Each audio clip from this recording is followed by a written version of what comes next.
Good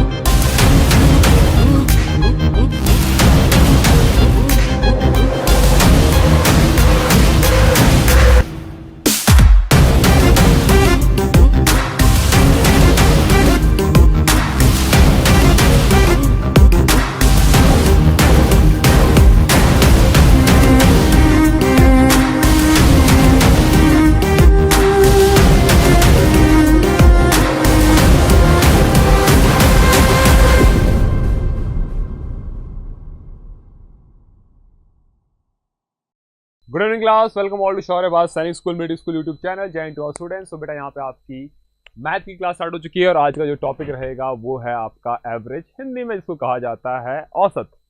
let's start the class. सारे बच्चे class में जुड़ जाइए फटाफट से। क्लास में जुड़ने वाले बच्चे क्लास को लाइक शेयर सब्सक्राइब करना ना भूले। आज बेटा बेटा पब्लिक क्लास है, यूट्यूब पे है, हर कोई न्यू है यहाँ पे। बेटा हम गुड हाउस यू बेटा? बिल्कुल बढ़िया है सर, बिल्कुल फर्स्ट क्लास है। Good evening good evening good evening good evening. Back आ जाओ।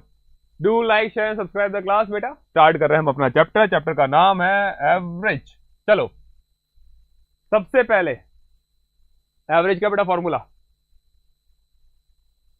सर आप कैसे? अरे वेरी गुड एसएसटी में चंदीवी सर के आशीर्वाद से आए होंगे, ज्योति मैम के आशीर्वाद से आए होंगे।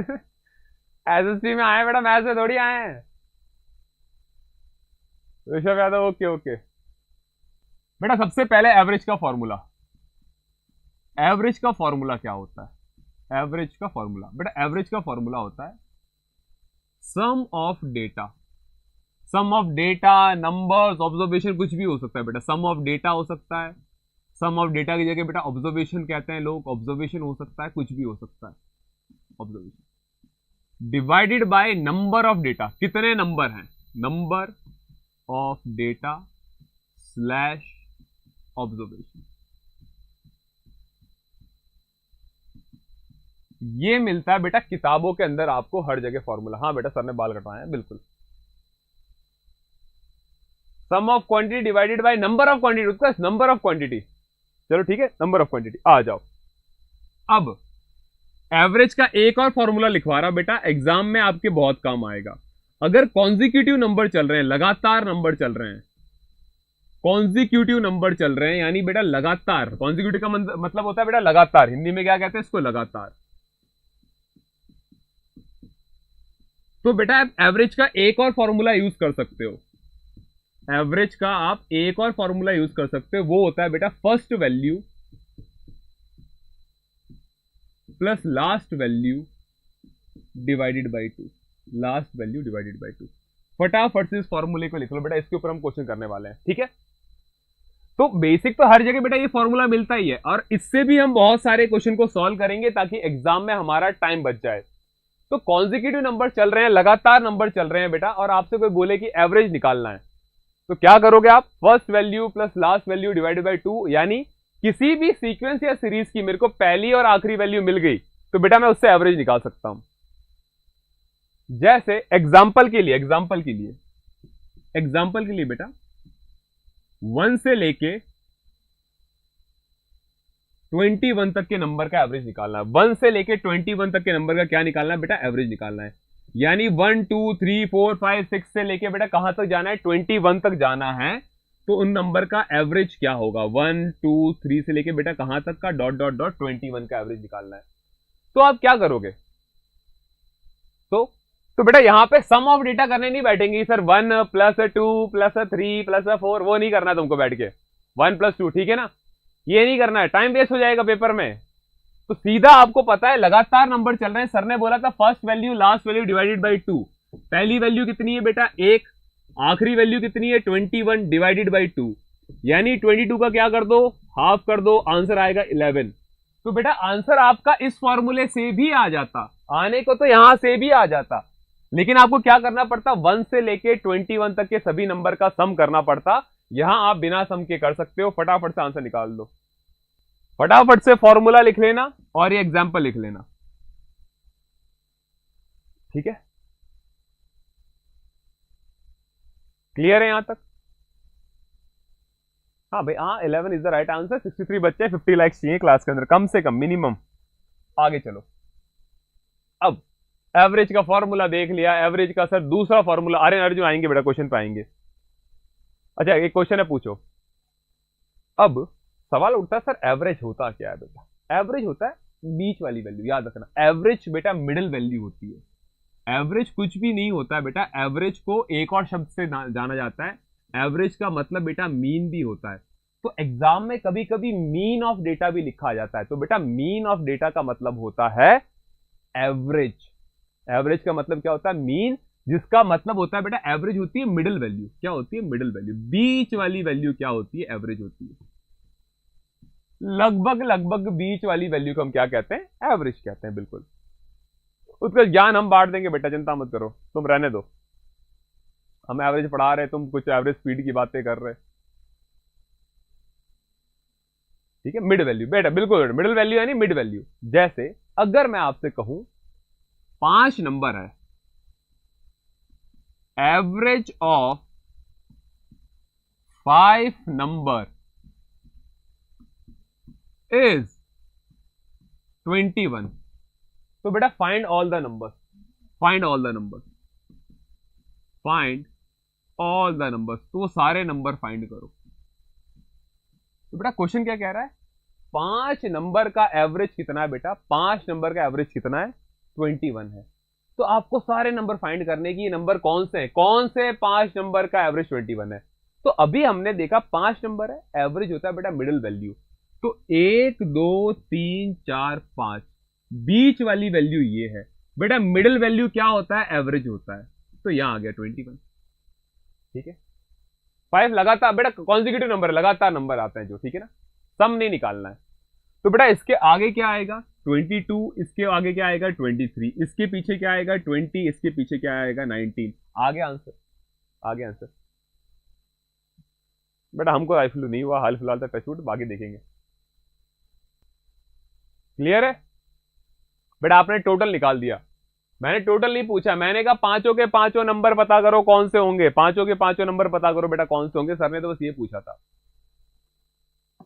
19, 20, 21, 22, 23।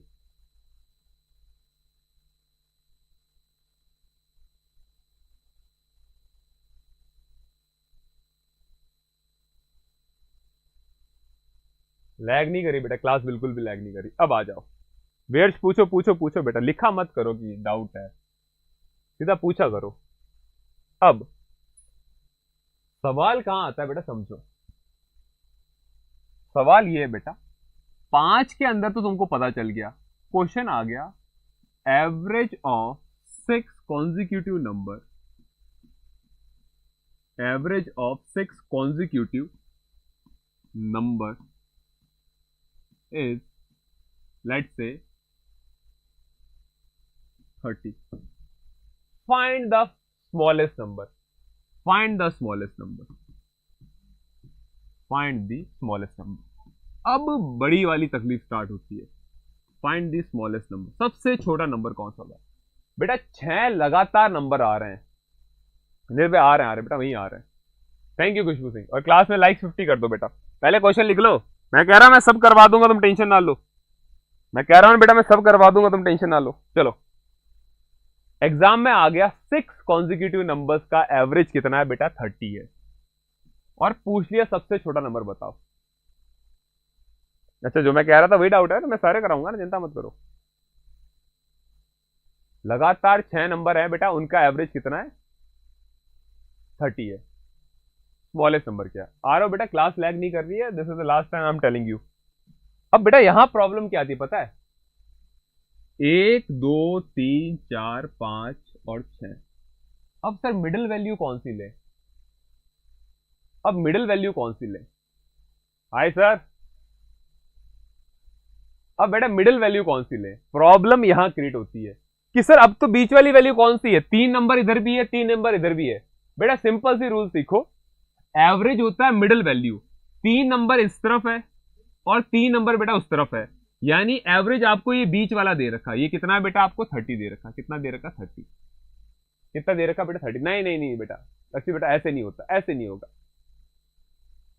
एवरेज होती है बीच वाली वैल्यू बेटा। 3 नंबर उत्थे है, 3 नंबर इत्थे है, 3 नंबर उधर, 3 नंबर इधर, और ये बीच में 30 आ रहा है। तो बेटा यहां एक सिंपल सी ट्रिक हम यूज करते हैं। हम यहां क्या करेंगे, राइट साइड में 0.5 प्लस करेंगे, लेफ्ट साइड में बेटा 0.5 को माइनस करेंगे। 30 प्लस 0.5 होता है बेटा 30.5। 30 में से 0.5 माइनस करते तो आता है 29.5। अब बेटा लगातार नंबर चल रहे हैं, 29 के बाद आया 30.5, उसके आगे आएगा बेटा 31.5, उसके आगे आएगा 32.5, 29 के पीछे आएगा बेटा 28.5, इसके पीछे आएगा 27.5। सबसे छोटा नंबर आपका आंसर होगा 27.5। रूल याद रखना, जब बेटा इवन आ जाए, 6 नंबर आ जाए, 8 आ जाए, 4 आ जाए, 10 आ जाए, उस केस में बेटा राइट साइड में 0.5 से प्लस करो, लेफ्ट साइड में 0.5 से क्या कर दो? माइनस कर दो। बस इतनी सी ट्रिक याद है। नहीं बेटा उत्कर्ष, 27.5 is the smallest number. Consecutive number के बीच में हमेशा एक का डिफरेंस होता है। यहां से यहां गए एक बढ़ गया, यहां से यहां गए एक बढ़ गया, यहां बेटा एक माइनस किया, यहां भी एक माइनस किया। कॉन्जिक्यूटिव नंबर मतलब एक का डिफरेंस होता है। अब अभी तक हमने जो देखा बेटा, मिडिल वैल्यू एवरेज होती है। अगर लगातार नंबर चल रहे हैं तो फर्स्ट वैल्यू और लास्ट वैल्यू डिवाइडेड बाई 2 होता है। क्या होता है बेटा? First value last value divided by क्या होता है? 2 होता है। ठीक है, अब बेटा कुछ क्वेश्चंस कर लेते हैं, फटाफट से आ जाओ। Average of first 5 odd number बेटा, पहले 5 ऑड नंबर। तो बेटा ऑड नंबर कहां से स्टार्ट होते हैं? 1 से। 1 है, 3 है, 5 है, 7 है और 9 है। इनका क्या निकालना है बेटा? आपको एवरेज निकालना है। क्या निकालना है? एवरेज निकालना है। ठीक है, तो average of first 5 odd number का क्वेश्चन आ गया बेटा। मयंक बेटा क्वेश्चन बनेगा ऐसे ही बनेगा, बड़े बनेगा तो बेसिक से भी नहीं हो पाएगा, चिंता मत करो। ठीक है ना, जो तुम्हारे क्वेश्चन बनेंगे ऐसे ही बनेंगे, बड़ा बन गया तो बेसिक से भी नहीं होगा। कॉन्जिक्यूटिव का मतलब बेटा जो लगातार चल रहे हैं, कंटिन्यूअस, एग्जैक्टली लगातार। अब बेटा कितना? पहले 5 ऑड नंबर का एवरेज तो 2 तरीके से निकाल सकते हो। कैसे सर? सम ऑफ डेटा, सबका सम कर देंगे, और कितने नंबर है? 5 नंबर है, 5 से डिवाइड कर देंगे। ये तो पहला तरीका था बेटा। एक और तरीका बताया था ना अभी, 1 है, 3 है, 5 है, 7 है, 9 है।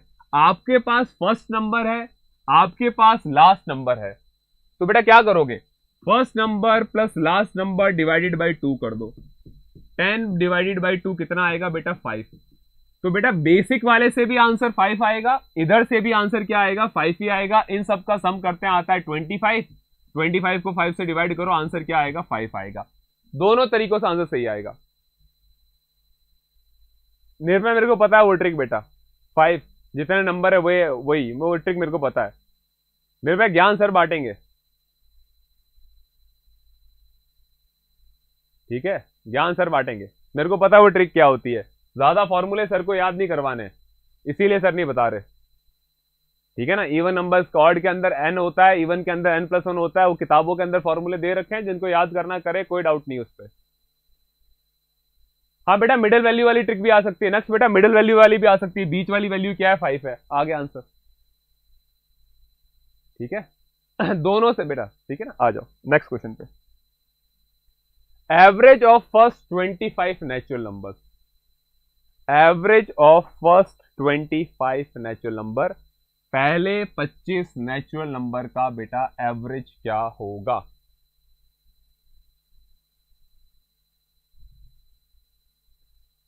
तो बेटा कितने नेचुरल नंबर? अब बताओ भाई, नेचुरल नंबर बेटा स्टार्ट कहां से होते हैं? तो सबको पता है सर, नेचुरल नंबर हमारे 1 से स्टार्ट होते हैं। तो क्वेश्चन कह रहा है 1 से लेके 2, 3 से लेके बेटा कहां तक? 25 तक के सभी नंबर का क्या निकालो? एवरेज निकालो। फटाफट से एवरेज निकाल के सर को आंसर बताओ।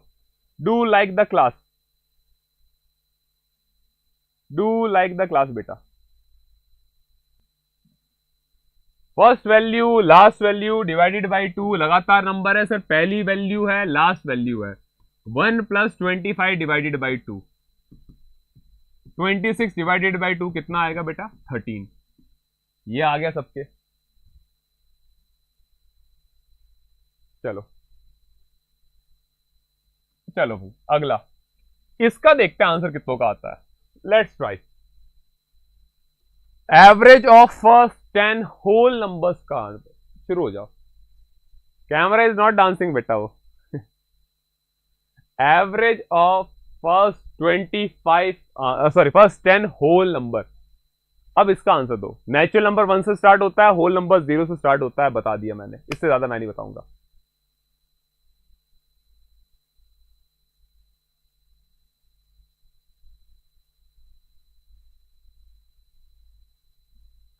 Five, 5.5, 5, 5.5, 5, 5.5, cool. योगिता 4.5, उत्कर्ष 4.5। चलो बेटा अब देखो इसमें गड़बड़ी क्या होती है।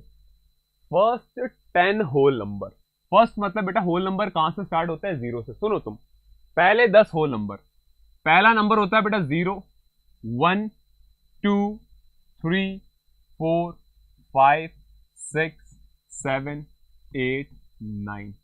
बेटा ये 10 नंबर हो चुके हैं, ये 10 नंबर हैं। 1, 2, 3, 4, 5, 6, 7, 8, 9, 10 होल नंबर में 0 is also a number, also a number. अब एवरेज निकालना है तो बेटा first value last value divided by 2, 0 plus 9 divided by 2, 9 divided by 2 answer आएगा 4.5। जिसने भी गलती की है वो 10 तक नंबर लेके गया। बेटा 10 तक नहीं लेके जाना है, 0 को इंक्लूड करते हैं। बेटा ये 10 नंबर हो चुके हैं। अगर आप 10 को इंक्लूड कर रहे हो, अब ये बेटा 11 नंबर हो चुके हैं। 11 नंबर पे नहीं जाना है आपको, 10 नंबर का है। 5 लॉक नहीं किया जाए, 5 अनलॉक कर दो बेटा, 4.5 लॉक कर दो। अब सिंपल सा क्वेश्चन था होल नंबर का। योगिता का सबसे पहले आया था, बिल्कुल सही है योगिता। हाँ जी बस बहुत हो गया। अब चलो निर्भय बेटा कर लेंगे कर लेंगे। तुमको होल नंबर ही नहीं पता सुनो हैं गधो, होल नंबर नहीं पता तुमको कितने होते हैं। मल्टीपल वाला क्वेश्चन बेटा, the average of first 6 multiple of 8 is. अब क्वेश्चन समझो बेटा, क्वेश्चन क्या कह रहा है? First 6 multiple of 8। बेटा मल्टीपल मतलब 8 की टेबल, मल्टीपल मींस 8 की टेबल। कह रहा है अगर 8 की टेबल के मैं 6 टाइम तक बोलूं तो उनका एवरेज क्या होगा बेटा। तो समझो 8 1 जा 8, 8 2 जा 16, 8 3 जा 24, देन 32, देन 40, देन 48। तो बेटा कितने मल्टीपल? 8 के 6 मल्टीपल, 6 मल्टीपल किसके? 8 के। तो टेबल किसकी बोलनी है बेटा? 8 की टेबल बोलनी है। तो एग्जाम में ऐसे नहीं करना है, लिखना है। आपको बोला गया है फर्स्ट 6 मल्टीपल, अब तो आंसर आ जाएगा। First value last value divided by 2 कर लो, आंसर आ गया। फर्स्ट वैल्यू लास्ट वैल्यू, बेटा फर्स्ट वैल्यू है 8, फिर है 48 डिवाइडेड बाई 2। ऑप्शन में ही नहीं है, ऑप्शन में ही नहीं है। या है चलो ठीक है। हमको लगा क्या पता, हम बोला ऑप्शन में नहीं है, तुम लोग गलत कर दो। 56 डिवाइडेड बाई 2 आंसर आएगा बेटा 28। कितना आएगा आंसर? 28।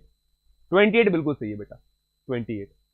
अब ये तो 8 6 मल्टीपल थे, तुमने 6 मल्टीपल लिख दिए बेटा। एग्जाम में ये तो आंसर आ चुका है। एग्जाम में 6 की जगह 16 होता तो क्या करते? क्या तुम 8 की टेबल 16 तक लिखते बेटा?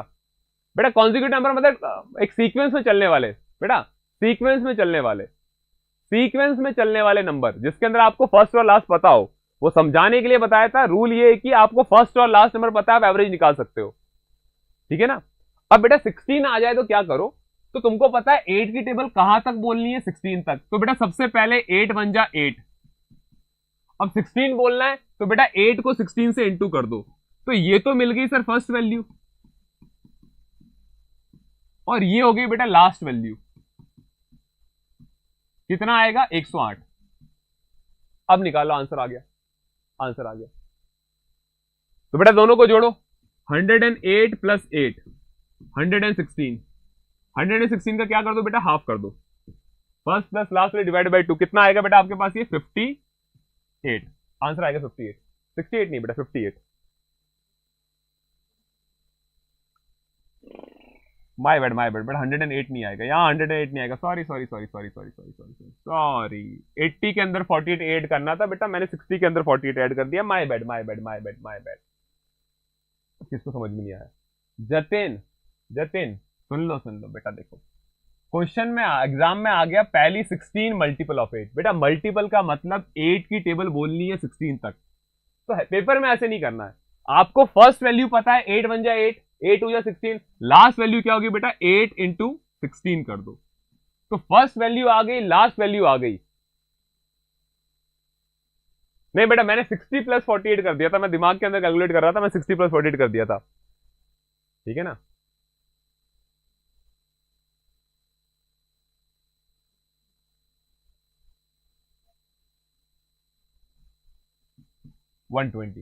तो बेटा फर्स्ट वैल्यू आ गई, लास्ट वैल्यू आ गई, तो 8 प्लस 128 डिवाइडेड बाई क्या कर दो? 2 कर दो। 136 को बेटा अगर आप 2 से डिवाइड करोगे, अब आंसर कितना आएगा आपके पास? 68। अब आंसर कितना आएगा बेटा? 68। तो जिनको समझ में नहीं आया बेटा मल्टीपल समझो, मल्टीपल मतलब किसकी टेबल बोलनी है। अब एग्जाम में आ गया आपको 16 मल्टीपल ऑफ 8 का एवरेज निकालना है, तो आप 8 की टेबल ऐसे थोड़ी बोलोगे 8 1 जा 8, 8 2 जा 16, 8 3 जा 24। क्या टेबल 16 तक लिखोगे? टेबल 16 तक नहीं लिखनी है बेटा, टेबल 16 तक नहीं लिखनी है। इसी के ऊपर बेस बेटा एक और क्वेश्चन है, फटाफट इसको सॉल्व करो। The average of 12 multiple of 4। तो बेटा 4 के 12 मल्टीपल का एवरेज निकालना है, तो टेबल किसकी बोलनी है? 4 की। कहां तक बोलनी है? 12 तक। तो बेटा 4 1 जा 4 फर्स्ट वैल्यू, 4 की टेबल 12 तक बोलनी है बेटा, 4 इंटू 12 लास्ट वैल्यू। ये मेरी है बेटा फर्स्ट वैल्यू,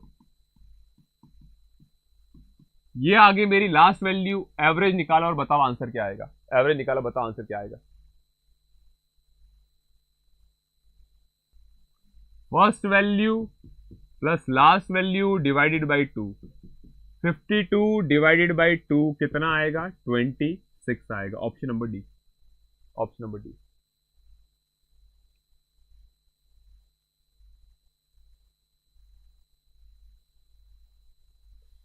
आओ तो बेटा देखो, फर्स्ट वैल्यू लास्ट वैल्यू वाला कॉन्सेप्ट क्लियर हो गया, कॉन्जिक्यूटिव नंबर वाला कॉन्सेप्ट क्लियर हो गया, मिडिल वैल्यू निकालने वाला हो जाएगा, ठीक है। अब बेटा अगला क्या है देखो,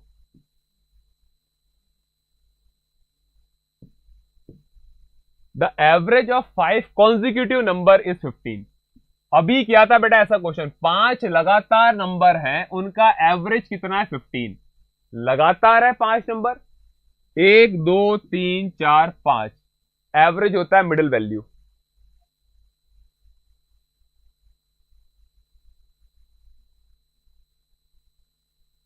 नहीं लेंगे बेटा नाम, हम नहीं बताएंगे, ठीक है ना, क्योंकि फिर होता है कि एक का नाम लो, दूसरा बोलता है सर मेरा नाम नहीं लिया, तीसरा बोलता है मेरे क्लास 70 बच्चे हैं, मैं किसका नाम लूं भाई, मैं किसका नाम लूंगा। सर ने नाम लेना ही बंद कर दिया। सेकंड हाईएस्ट नंबर बताना बेटा, सेकंड हाईएस्ट नंबर। देखो तो एवरेज होता है सर मिडिल वैल्यू, देखो मिडिल वैल्यू वाला क्वेश्चन बेटा, ये कितना है? 15। तो अगला क्या होगा? 16, फिर क्या होगा बेटा? 17, यहां आएगा 14, यहां आएगा 13। सेकंड हाईएस्ट नंबर, तो बेटा हाईएस्ट नंबर, सुनो सेकंड हाईएस्ट पूछा है बेटा, तो हाईएस्ट तो 17 है, सेकंड हाईएस्ट क्या है? 16। तो मेरा आंसर क्या होगा बेटा? 16 होगा, मेरा आंसर क्या होगा? 16 होगा।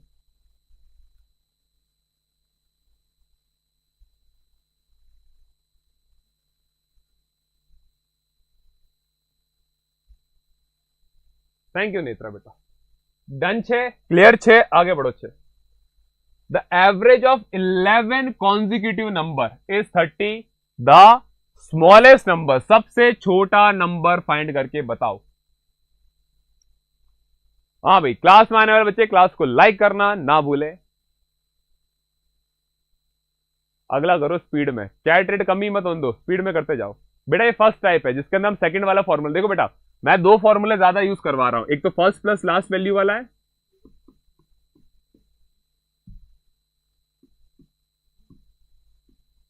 और एक है बेटा आपका मिडिल वैल्यू वाला। एवरेज क्या होता है? मिड वैल्यू होती है। जो मेन फॉर्मूला है उसके ऊपर भी क्वेश्चन करेंगे, क्योंकि सबसे ज्यादा उसी से पूछे जाएंगे। ये तो हलवा है, मेन चीज तो वहां है, मेन चीज तो वहां है। नहीं करवाया, अभी तक नहीं करवाया। प्रॉफिट एंड लॉस होना है। लो भाई, बारिश आ गई, बधाई हो। हाँ भाई, कितने नंबर है? 11 नंबर है। 1 2 3 4 5 6 7 8 9 10 11। बीच वाली वैल्यू है बेटा पांचवी सॉरी 30। 5 इधर, 1 2 3 4 5, ये कितना है बेटा? 30 है। सबसे छोटा बताना है सर, इसके पीछे 29 28 27 26 25। आंसर आ गया। कितना आएगा बेटा? Option number D 25। ठीक है, प्रॉफिट एंड लॉस करवाना है, अभी तक नहीं करवाया गया, परसेंटेज करवा दिया है। नेक्स्ट, 6 कॉन्जिक्यूटिव नंबर का एवरेज बेटा 22 है। तो अभी रूल ट्रिक बताई थी, अभी ट्रिक बताई थी बेटा, अभी ट्रिक बताई थी। शुरू हो जाओ। अरे आंसर दो भाई। 6 नंबर है ना बेटा, तो 6 में मिडिल वैल्यू देखो, 1 2 3 4 5 6। सर मिडिल वैल्यू तो यहां होगी, 3 लेफ्ट में 3 राइट में, ये है 22। रूल क्या था सर? 0.5 को एक बार प्लस करना है, 0.5 को एक बार माइनस करना है। इतने आएगा 22.5, इतने आएगा 21.5। आंसर कहां है? आंसर कहां है? निकालो आंसर स्पीड में। तो बेटा 21.5 के पीछे आएगा 20.5, उसके पीछे आएगा 19.5। आंसर आएगा ऑप्शन नंबर बी 19.5।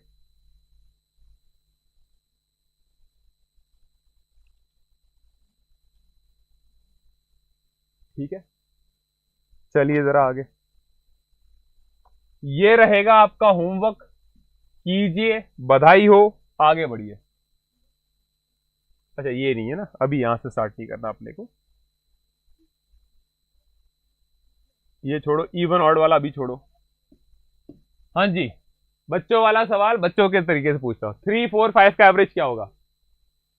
3 4 5 क्वेश्चन कह रहा है एवरेज निकालना है किसका? 3 4 5 का।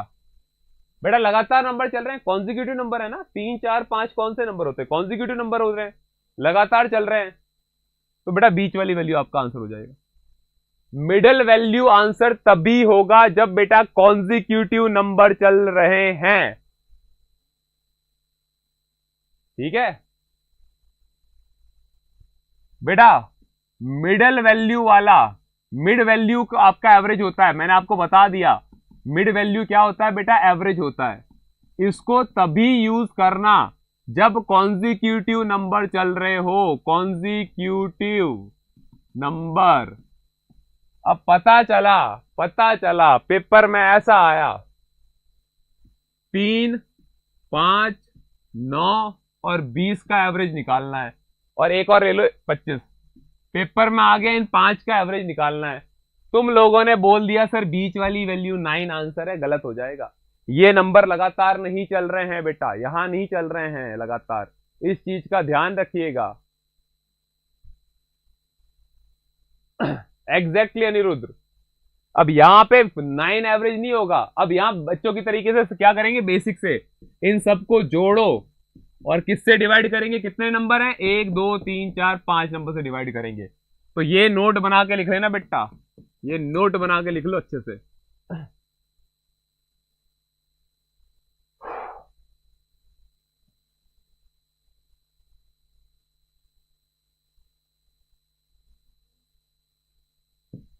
एवरेज निकालो फटाफट से। अब देखो ये रैंडम नंबर्स हैं बेटा, कॉन्जिक्यूटिव नहीं है। अब इनका एवरेज निकालना है, फॉर्मूला क्या है? सम ऑफ डेटा, सबको जोड़ दो।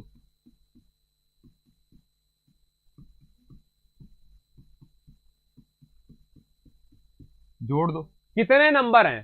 सम of data divided by number of data. कितने नंबर हैं? 1 2 3 4 5 6 7। सबको किससे डिवाइड कर दो बेटा? 7 से डिवाइड कर दो। आ गया आपका answer.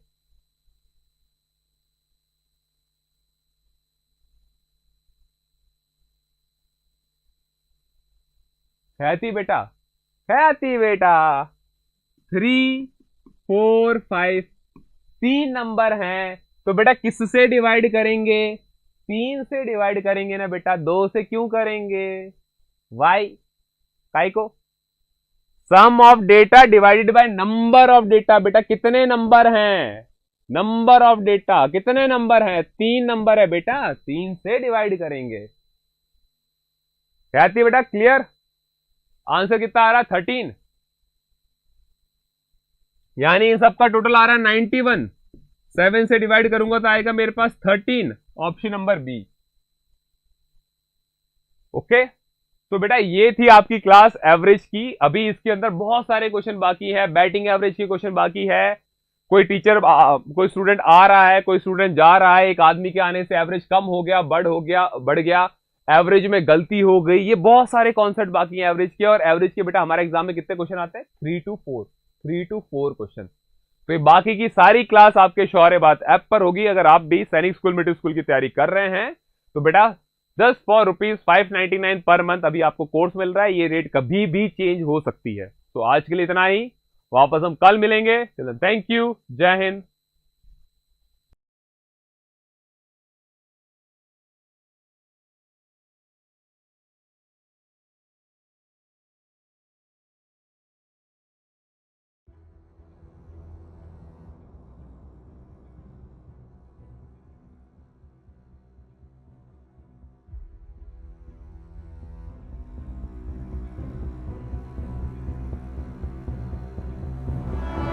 Shaurya Bharat Sainik School and Defence Academy, earlier known as Captain Atul Shaurya Academy, was established in 2012 at Jodhpur. Since then, the institution has positively impacted thousands of lives and created rewarding career for the youth of Bharat in line of nation building. Shaurya Bharat is dedicated to the preparation of Sainik School, Military School, RIMC, NDA, CDS, AFCAS, and all other defence and paramilitary competitive exams. In last 11 years, Shaurya Bharat has given record selections of more than 5,500 students. We sincerely believe in excellence in execution and constant innovation in our domain. Shaurya Bharat is empowered by a strong and efficient EV tech support, keeping in sync with future education needs. Shaurya Bharat app is choice of millions of aspirants across India. We are truly in pursuit of excellence. We have been working relentlessly since last 2 years to launch our dream project of residential program from class 4 onwards for the aspirants of Sainik School, Military School and RIMC. We have been instrumental in preparing successful candidates for these schools since last 5 years and we enjoy very high selection rate. The residential program is designed in a way that it not only impart academic excellence but also develop life and social skills. Thus we create and nurture future leaders in all spheres of life. We have a lush green, eco-friendly classrooms and boosted infrastructure away from cities hustle. A dedicated life and social skill development arena, sports and ground facility adds more value and helps in preparing a student physically strong and mentally robust for the life ahead in Sainik School, NDA and further in armed forces. So cooking मैं आपको पढ़ा चुकी हूँ। Cooking methods हम लोगों ने कल की क्लास के अंदर खत्म किए थे। बहुत अलग अलग डिफरेंट कुकिंग मेथड्स और उनसे क्या चीजें हम लोग पकाते हैं वो भी मैंने आपको बताया था। नेक्स्ट हम लोग मूव कर चुके थे बेटा फूड प्रिजर्वेशन के अंदर, और फूड प्रिजर्वेशन के अंदर मैंने आपको एक मेथड जो है फूड प्रिजर्वेशन का बता दिया था। आज हम उसी चीजों को कंटिन्यू करेंगे। तो क्लास के अंदर सारे बच्चे जो हैं वो रेडी हैं? वेरी गुड इवनिंग कह रहा वेरी वेरी वेरी प्यारी ma'am. Ma'am how many hours we should study daily after the school? It depends बेटा, सिंपल। देखो क्योंकि नेचुरल सी बात है, आप छोटे बच्चे हो, स्कूल में भी बहुत लंबा समय होता है, फिर घर आते हो, घर आने के बाद में खेलो, सब कुछ करो। एग्जाम टाइम में थोड़ा सा ज्यादा पढ़ना चाहिए, वरना अगर आप 2 घंटे भी पढ़ते हो तो आई थिंक बहुत ज्यादा है। आधा घंटा रोज एक चैप्टर पढ़ोगे तो भी हो जाएगा। टाइम टेबल बना लो, मंडे को मेरे को ये पढ़ना है, ट्यूसडे को ये पढ़ना है, वेडनेसडे को ये पढ़ना है, दैट इज इनफ। हाँ, एग्जाम टाइम के अंदर थोड़ा सा ज्यादा हम लोगों को पढ़ना पड़ेगा, बाकी तो चल जाएगा। चलो बच्चों आओ डिस्कस कर लेते हैं कुकिंग। देन कुकिंग के objectives, raw food, fermentation and baking, sprouting, steaming, frying and food preservation. तो फूड प्रिजर्वेशन को मैं थोड़ा और इलैबोरेट करके बेटा बता देती हूँ आपको। फूड प्रिजर्वेशन मतलब हमको अपने खाने को बचाना है, ठीक है, तो खाना मतलब खतरे के अंदर है। अब खाना क्यों खतरे के अंदर है बेटा? क्योंकि खाने के अंदर हो सकता है डेफिनेटली माइक्रोबियल कंटामिनेशन। अलग अलग माइक्रो ऑर्गेनिज्म, कुछ फंजाई ग्रो कर सकती है, कुछ बैक्टीरिया उसके अंदर ग्रो कर सकते हैं, और ये हमारे खाने को क्या करेंगे? स्पॉइल। तो हमको फूड स्पॉइलेज का भी खतरा है, और अगर ऐसा खराब खाना हम लोग खाएंगे बेटा तो हमको होगी फूड पॉइजनिंग। तो इन सब से बचाने के लिए, मतलब पहले तो खाने को बचाएं, फिर हम खुद को बचाएं, इससे अच्छा हम लोग खाने को प्रिजर्व कर लेते हैं जिससे कंटामिनेशन नहीं आएगा। ठीक है, सो बेसिकली बेटा हम लोग किसके ऊपर सबसे ज्यादा काम करेंगे? माइक्रोबियल कंटामिनेशन को रोकेंगे। ठीक है, मेरी बात समझ में आ रही है? ओके, चलो अब फूड प्रिजर्वेशन जो है बच्चे, क्यों ऐसा होता है कि हमारा खाना खराब हो जाता है? तो भाई जैसे हमारे लिए वो खाना है, हमको उससे न्यूट्रिशन मिलता है, तो दूसरे जो ऑर्गेनिज्म है उनको भी उससे न्यूट्रिशन मिलता है। बैक्टीरिया को भी वो अच्छा टेस्टी लगेगा, फंजाई वहां पे ग्रो करेगी क्योंकि उसको न्यूट्रिशन मिलता है। तो इसीलिए बेटा ये खाना उनके लिए भी एक सोर्स ऑफ न्यूट्रिशन बन जाता है। अब अगर ऐसा खाना हम लोग खाएंगे तो हमारी बॉडी में तो एज अ पॉइजन काम करेगा, हमें बीमार कर देगा, और इसी को हम लोग बोलते हैं फूड पॉइजनिंग। कभी हम बाहर कहीं जाते हैं बेटा, जैसे मानो कि अब अपनी सिटी को छोड़ के कहीं और घूमने के लिए गए और वहां पर हम लोगों ने खाना खा लिया और हमको वॉमिटिंग होने लग जाएगी, है ना, हमको लूज मोशन होने लग जाएंगे, तो लोग क्या बोलते हैं? अरे इसको फूड पॉइजनिंग हो गई है। तो फूड पॉइजनिंग मतलब किसी ने पॉइजन नहीं दिया है आपको, लेकिन आपका खाना खुद पॉइजन बन गया है। तो इसीलिए बेटा हम लोगों को उसको प्रिजर्व करना पड़ता है। इससे कई रॉ फूड जो होता है बेटा उसकी भी हम लोग शेल्फ लाइफ को इंक्रीज करते हैं, कुछ ना कुछ ऐसा फूड बना देंगे जो ज्यादा लंबे समय तक चलेगा। ठीक है, तो इसके लिए हम लोग कुछ मेथड्स यहाँ पर आज हम लोग डिस्कस करेंगे, ताकि हम लोगों को डायरिया, टाइफॉइड, डिसेंट्री, कॉलेरा, मैंने कल लिखा भी था, ऐसी बीमारियां नहीं हो। ओके अलीशा, दैट्स ओके बेटा, ओके। पर राजनंदिनी आज हम लोग कुछ खाने की बात नहीं करेंगे, आज हम सिर्फ खाना बचाएंगे बेटा, है ना? Okay ma'am, my exam start. अरे अभी तो तुम लोगों के एग्जाम, अभी तो क्लासेस ही शुरू हुई हैं, तुम्हारे एग्जाम भी आ गए। स्कूल वाले भी ना छोटे छोटे बच्चों को कितने सारे एग्जाम दे देते हैं। चलो बच्चे, ओके, सो दैट बेटा सॉल्टिंग मैंने तुम लोगों को पढ़ा दिया था। एक ही कॉन्सेप्ट को हमेशा याद रखो कि अगर हम लोग एक्सेस सॉल्ट का इस्तेमाल करते हैं तो उसकी वजह से क्या होता है, जो वाटर है या मैं ऐसे बोल सकती हूं मॉइस्चर है, वो क्या निकल जाता है? बाहर निकल जाता है। और कोई भी चीज, कोई भी फूड आइटम या प्रोडक्ट जो है बेटा, वो जितना ज्यादा ड्राई होगा वो उतना ही ज्यादा चलेगा। क्लियर है? ओके बच्चों, अब एग्जाम की बातें छोड़ो, ज्योति मैम की बात सुन लो, क्योंकि बहुत इंपॉर्टेंट चीज हम लोग यहां पर डिस्कस कर रहे हैं। फिर आप लोग बातें करते हो और फिर आप कहते हो कि मैम मुझे समझ में नहीं आया, could you please explain it again. ठीक है, तो अब एग्जाम को भूल जाओ, अब कोई एग्जाम की बात नहीं करेगा। सॉल्टिंग को वापस एक बार देख लो, फिर हम लोग आगे बढ़ेंगे। So no more chatting for today. ठीक है युग, मेरी बात समझ में आ रही है? अरे वाह, nice nice Satvik, very nice बच्चा। ओके ठीक है ठीक है, okay Saumya please stop chatting, break ले लो एक चैटिंग से। जब तक ये कमेंट नहीं रुकेंगे मैं नहीं पढ़ाने वाली हूं भाई।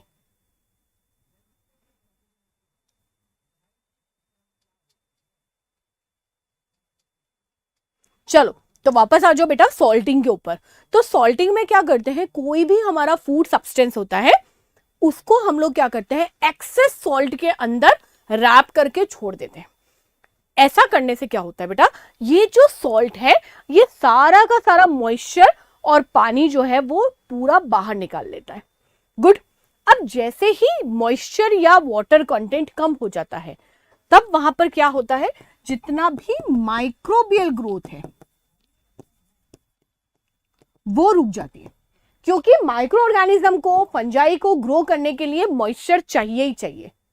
तो इसीलिए अगर वाटर नहीं होगा बेटा तो माइक्रोबियल ग्रोथ भी नहीं होगी। तो जो भी आइटम बहुत ज्यादा ड्राई होता है वो उतना ही ज्यादा लंबे समय तक चलता है।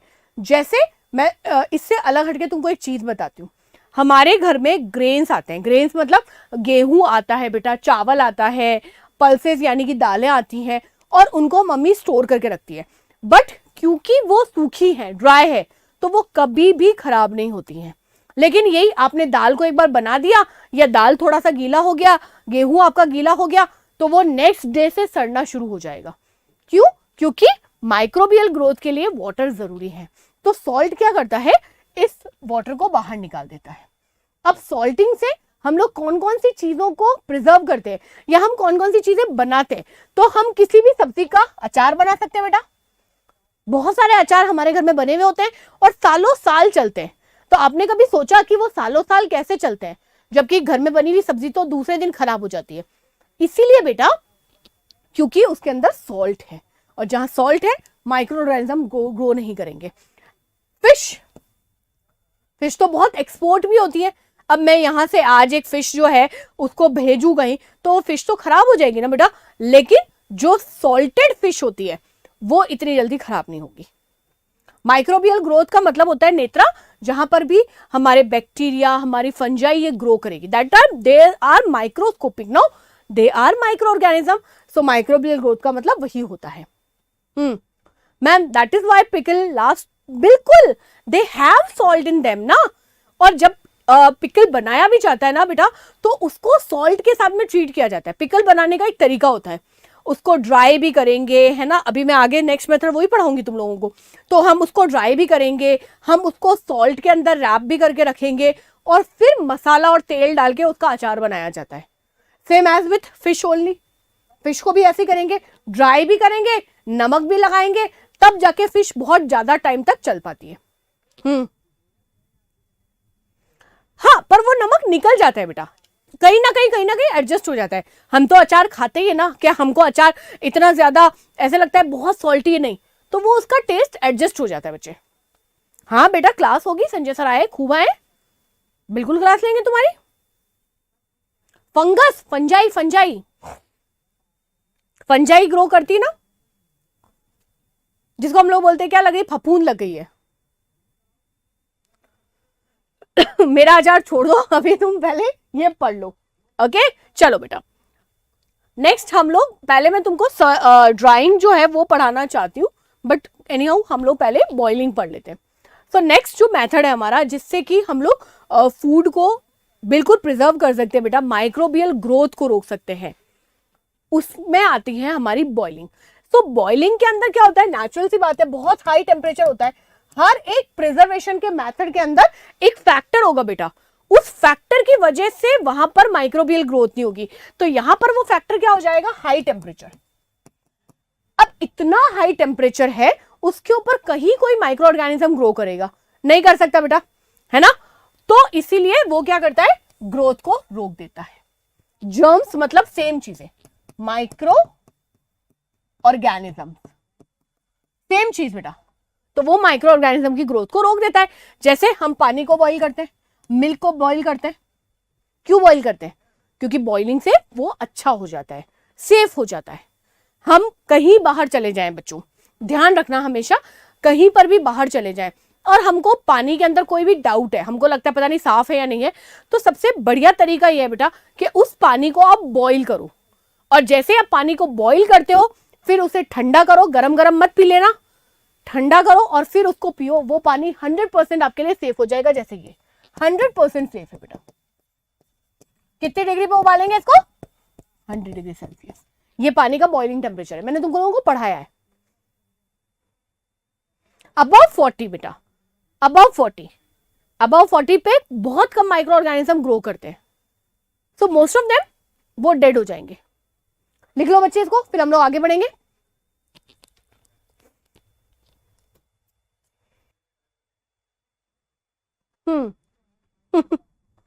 नहीं अरे बाबा, तुम वो बोल रहे हो जो सर ने तुमको कल बताया था, क्योंकि सर आज प्रेजेंट है, sir is there only, sir is outside of this studio बेटा, आउटसाइड द स्टूडियो, तो नेचुरल सी बात है वो पढ़ाएंगे। Yes, boiling is very much ancient बेटा। बहुत कम ऐसे मेथड्स हैं जो कि नए हैं, बाकी तो सब पुराने ही हैं। पुराने जमाने के लोगों को क्या ये सब चीजें नहीं आती थी? बिल्कुल आती थी, आराम से करते थे वो। Okay, next is pasteurisation. अब मैं आपको बोलूं कि पास्चराइजेशन भी बहुत कोई नया नहीं है, बहुत पुराना, मतलब लुईस पास्चर ने इसको डिस्कवर किया था। तो यहां पर पास्चराइजेशन है क्या, इसके अंदर क्या होता है बेटा कि जो भी फूड होता है उसको माइल्ड हीट के साथ में ट्रीट किया जाता है, ठीक है, लेकिन वो ट्रीटमेंट जो है वो काफी ऑल्टरनेटिव होता है। दैट मीन्स आपने पहले उसको क्या किया, हीट किया, पहले हीट किया, फिर उसके बाद में कूल कर दिया, ठीक है, फिर वापस हीट किया और फिर उसको कूल किया। और ये जो कूलिंग होती है ना बहुत रैपिड होती है। आपने उसको मानो 67 डिग्री पे कूल किया, सॉरी हीट किया, और फिर आपने उसको एकदम से ठंडा कर दिया। तो ये जो टेम्परेचर का वेरिएशन होता है ये माइक्रो ऑर्गेनिज्म सहन नहीं कर पाते और वो मर जाते हैं। तो पास्चराइजेशन एक बहुत ही नोन मेथड है जिसमें हम फूड, और स्पेशली ये मेथड किसके लिए इस्तेमाल किया जाता है बेटा, मिल्क के लिए। तो हम जो टेट्रा पैक मिल्क पीते हैं ना, मदर डेयरी से आने वाला, सरस डेयरी से आने वाला, है ना, ये सारा का सारा दूध जो है बेटा दैट्स नॉट बॉइल्ड मिल्क नहीं है। ये कैसा मिल्क है बेटा, ये है पास्चराइज्ड मिल्क। मेरी बात समझ में आई प्यारे बच्चों? हाँ युग, समझ में आ गई मेरा। ये पास्चराइज करके उसको फिल्टर कर रहे हैं बेटा। आशीष है मेरे नाम, अच्छा तुम्हारा नाम आशीष है, ओके। हाँ सारे सब्जेक्ट होंगे बेटा। हाँ सॉरी, अमूल, मदर डेयरी, यहाँ पर जोधपुर में एक्चुअली सरस डेयरी है इसलिए, तो वो सरस डेयरी जो है सारे जो है बेटा वो मिल्क कैसे हैं, हमको मिलते हैं पास्चराइज, और फिर उनको टेट्रा लेयर के अंदर पैक करते हैं। वो जो हम लोगों को मिलता है ना पैकेज फूड का पूरा का पूरा पैकेट, वो टेट्रा लेयर है, उसमें 4 लेयर होती है पैकेट की, जिससे कि मिल्क के अंदर या जो भी फूड उसके अंदर है उसके अंदर कोई भी माइक्रोबियल कंटामिनेशन नहीं होता, ठीक है। So this is pasteurisation. इसको इन्वेंट किया था बेटा लुईस पैस्चर ने, लुईस पैस्चर ने।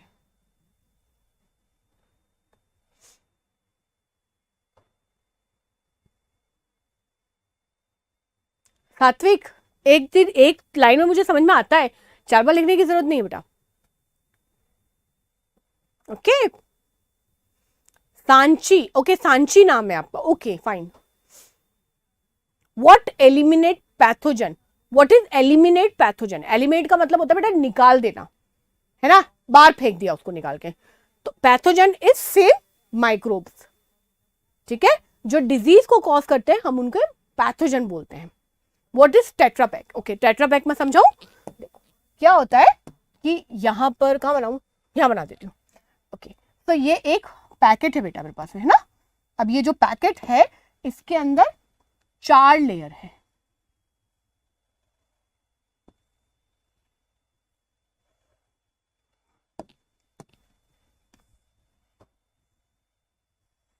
ओके देखो, तो इसको हम लोग क्या बोलते हैं, टेट्रापैक। हाँ मशीन होती है, तो गर्म कैसे करोगे, हाथ से? ऑफ कोर्स मशीन होती है इसकी, गर्म कैसे करेंगे वरना, बिल्कुल बड़ा बेटा। कोई सोचो, इमेजिन करो अमूल डेयरी, एक बार इमेजिन करके देखो अमूल डेयरी, मदर डेयरी, क्या बड़ा सेटअप होता होगा, मशीन में ही करते ऑब्वियसली। ओके तुम्हारा नाम आशीष है, तुम अंश के दोस्त हो, ओके। ओ भाई मंत्रम, मेरी बात सुन ले, कहाँ में, वेयर आर यू फ्रॉम, पढ़ ले पहले क्लास के अंदर फिर बात करना। चलो अब पास्चराइजेशन से आगे बढ़ते हैं। तो नेक्स्ट थिंग इज रेफ्रिजरेशन। तो रेफ्रिजरेशन हम ऐसा बोल सकते हैं कि ये थोड़ा सा मॉडर्न मैटर है। मैं ये नहीं बोलूंगी बहुत ही ज्यादा मॉडर्न है, कल परसों निकल के आया नहीं, ठीक है। सो ये मॉडर्न मेथड है बेटा, और इसमें हम फूड को सिर्फ कुछ दिनों तक ही प्रिजर्व कर सकते हैं। ये अचार की तरह या पास्चराइज मिल्क की तरह ये इस तरह से उसको सेफ नहीं रख सकता, ये सिर्फ कुछ दिनों के लिए उसे फ्रेश रख सकता है। तो इसमें टेस्ट, टेक्सचर, न्यूट्रिशन वैल्यू भी फूड की जो है प्रिजर्व रहती है। दैट मीन्स अगर मैं एप्पल लेकर आई या मैं टोमेटो लेकर आई, तो अगर मैं उसको फ्रिज के अंदर रख दूंगी बेटा, तो उसका टेक्सचर, टेस्ट जो है वो सब जो है ऐसे ही रहेगा। तो हम लोग फ्रूट, वेजिटेबल्स और इवन कुक फूड जो है, मम्मी ने सुबह सब्जी बनाई तो उसको फ्रिज में रख दिया, तो हम लोग शाम को खा सकते हैं, बस इतना ही खाना है। ऐसा नहीं हो आज सब्जी बनाई और कल सुबह खा रहे हैं, ऐसे नहीं खानी है। तो इतना ज्यादा भी फ्रिज के ऊपर डिपेंडेंट नहीं रहना है। मोस्टली ये जो रॉ मटेरियल होता है ना, जैसे कि फ्रूट हो गए बेटा, हमारी वेजिटेबल्स हो गई, उनको प्रिजर्व करने के लिए बनाया गया है। लिख लो। अरे हाँ भाई, अंश का दोस्त, ठीक है। देखो दोनों के अपने अपने फायदे बेटा। बॉइलिंग जो है नेचुरल, अगर आपने मिल्क को बॉईल कर दिया तो वो बहुत ज्यादा लंबे समय तक नहीं चलेगा। ऐसे नहीं होगा कि आप उसको 1 महीना रख सकते हो, बट पास्चुराइज जो मिल्क होता है बेटा उसको रखा जा सकता है, लेकिन दैट टू ऑफकोर्स आपको फ्रिज में रखना पड़ेगा। तो पास्चुराइजेशन के अपने अलग मेथड है, वो बॉइलिंग नहीं है, वो बिल्कुल अलग है, अलग जो हमारा मेथड है। ओके, ये देखो स्कूल स्कूल सुन के ना मेरे मुंह से भी स्कूल निकल रहा है। नहीं, आई डोंट नो कि कौन से ईयर में हुआ था पास्चुराइजेशन डेवलप, और वो इतना ज्यादा इंपॉर्टेंट भी नहीं है। हाँ, इडली डोसा का बैटर है वो आप आराम से फ्रिज में रख सकते हो, बट आप सोचते हो इडली बनाकर कुक्ड इडली को हम फ्रिज में रखेंगे तो वो ठीक नहीं है खानी। भली फ्रिज है बेटा, बट इतना नहीं खाना चाहिए। निर्भय, मैं ये जो बच्चे फालतू की बातें कर रहे हैं ना, इन सबको ब्लॉक कर दूं? नहीं बेटा, क्योंकि हम माइक्रोब तो हटा देंगे, लेकिन सॉल्ट कैसे अलग करेंगे? सॉल्ट नहीं कर सकते बेटा, फिल्ट्रेशन से सॉल्ट अलग नहीं होता, फिल्ट्रेशन से सॉल्ट अलग नहीं होता। साथी, that is so thoughtful of you कि आपने ये चीज को रियलाइज तो करा कि मैम पानी की कमी है, तो पानी को बस खराब मत करो, पानी को वेस्ट मत करो। ओके बच्चा, नेक्स्ट रेफ्रिजरेशन से हम आगे चलते हैं डिहाइड्रेशन। तो डी का मतलब होता है बच्चे रिमूवल, रिमूवल, रिमूवल, और हाइड्रेशन का मतलब होता है वाटर, या हम ऐसा बोल सकते हैं मॉइस्चर। ठीक है, तो अब अगर हम किसी भी चीज को ड्राई कर दे, लाइक आई सेड बिफोर, तो उसके अंदर माइक्रोबियल ग्रोथ का जो प्रोबेबिलिटी है बेटा, वो हमेशा और हमेशा कम हो जाता है। तो यहां पर क्या करते हैं बेटा, सीधा धूप में सुखा देते हैं उसको, और सालों से सुखाते आ रहे हैं। मतलब एंशियंट टेक्निक है, कोई नई चीज नहीं है। हमारे घर में हमारी मम्मी, हमारी दादी नानी, उनकी मम्मी, उनकी दादी नानी सब ये काम करते थे। तो हम फूड आइटम को बेटा सीधा धूप के अंदर सुखाते हैं, और उससे वो कैसा हो जाता है, हम बोलते हैं ड्राइड। और जो भी चीज ड्राइड है वो बहुत लंबे समय तक चलती है। जैसे रॉ मैंगो, तो उससे हम लोग क्या बनाएंगे, पिकल बनाएंगे, अचार बना लेंगे। तो मैंने तुमको बोला भी कि अचार बनाने के लिए हम लोग क्या करते हैं, उसको सुखाएंगे भी, उसको सॉल्ट के साथ में ट्रीट भी करते हैं। ओके, कॉलीफ्लावर अचार बना लेंगे, fish, potato chips, even chilli. तो ये सब कहां से आएंगे बेटा, जब हम उनको सुखाएंगे, और वो बहुत लंबे समय तक चलेंगे। ओके, मैं साइड हो जाती हूँ बेटा, तुम लोग इसको लिख लो। That is chilli. चिली मैंने बताया आपको, चिली, तो उससे हम लोग क्या बनाएंगे, चिली पाउडर। इवन हमारे जितने भी मसाले होते हैं ना बेटा, जैसे हम लोग बोलते हैं स्पाइसेस है, जैसे टर्मरिक हो गया,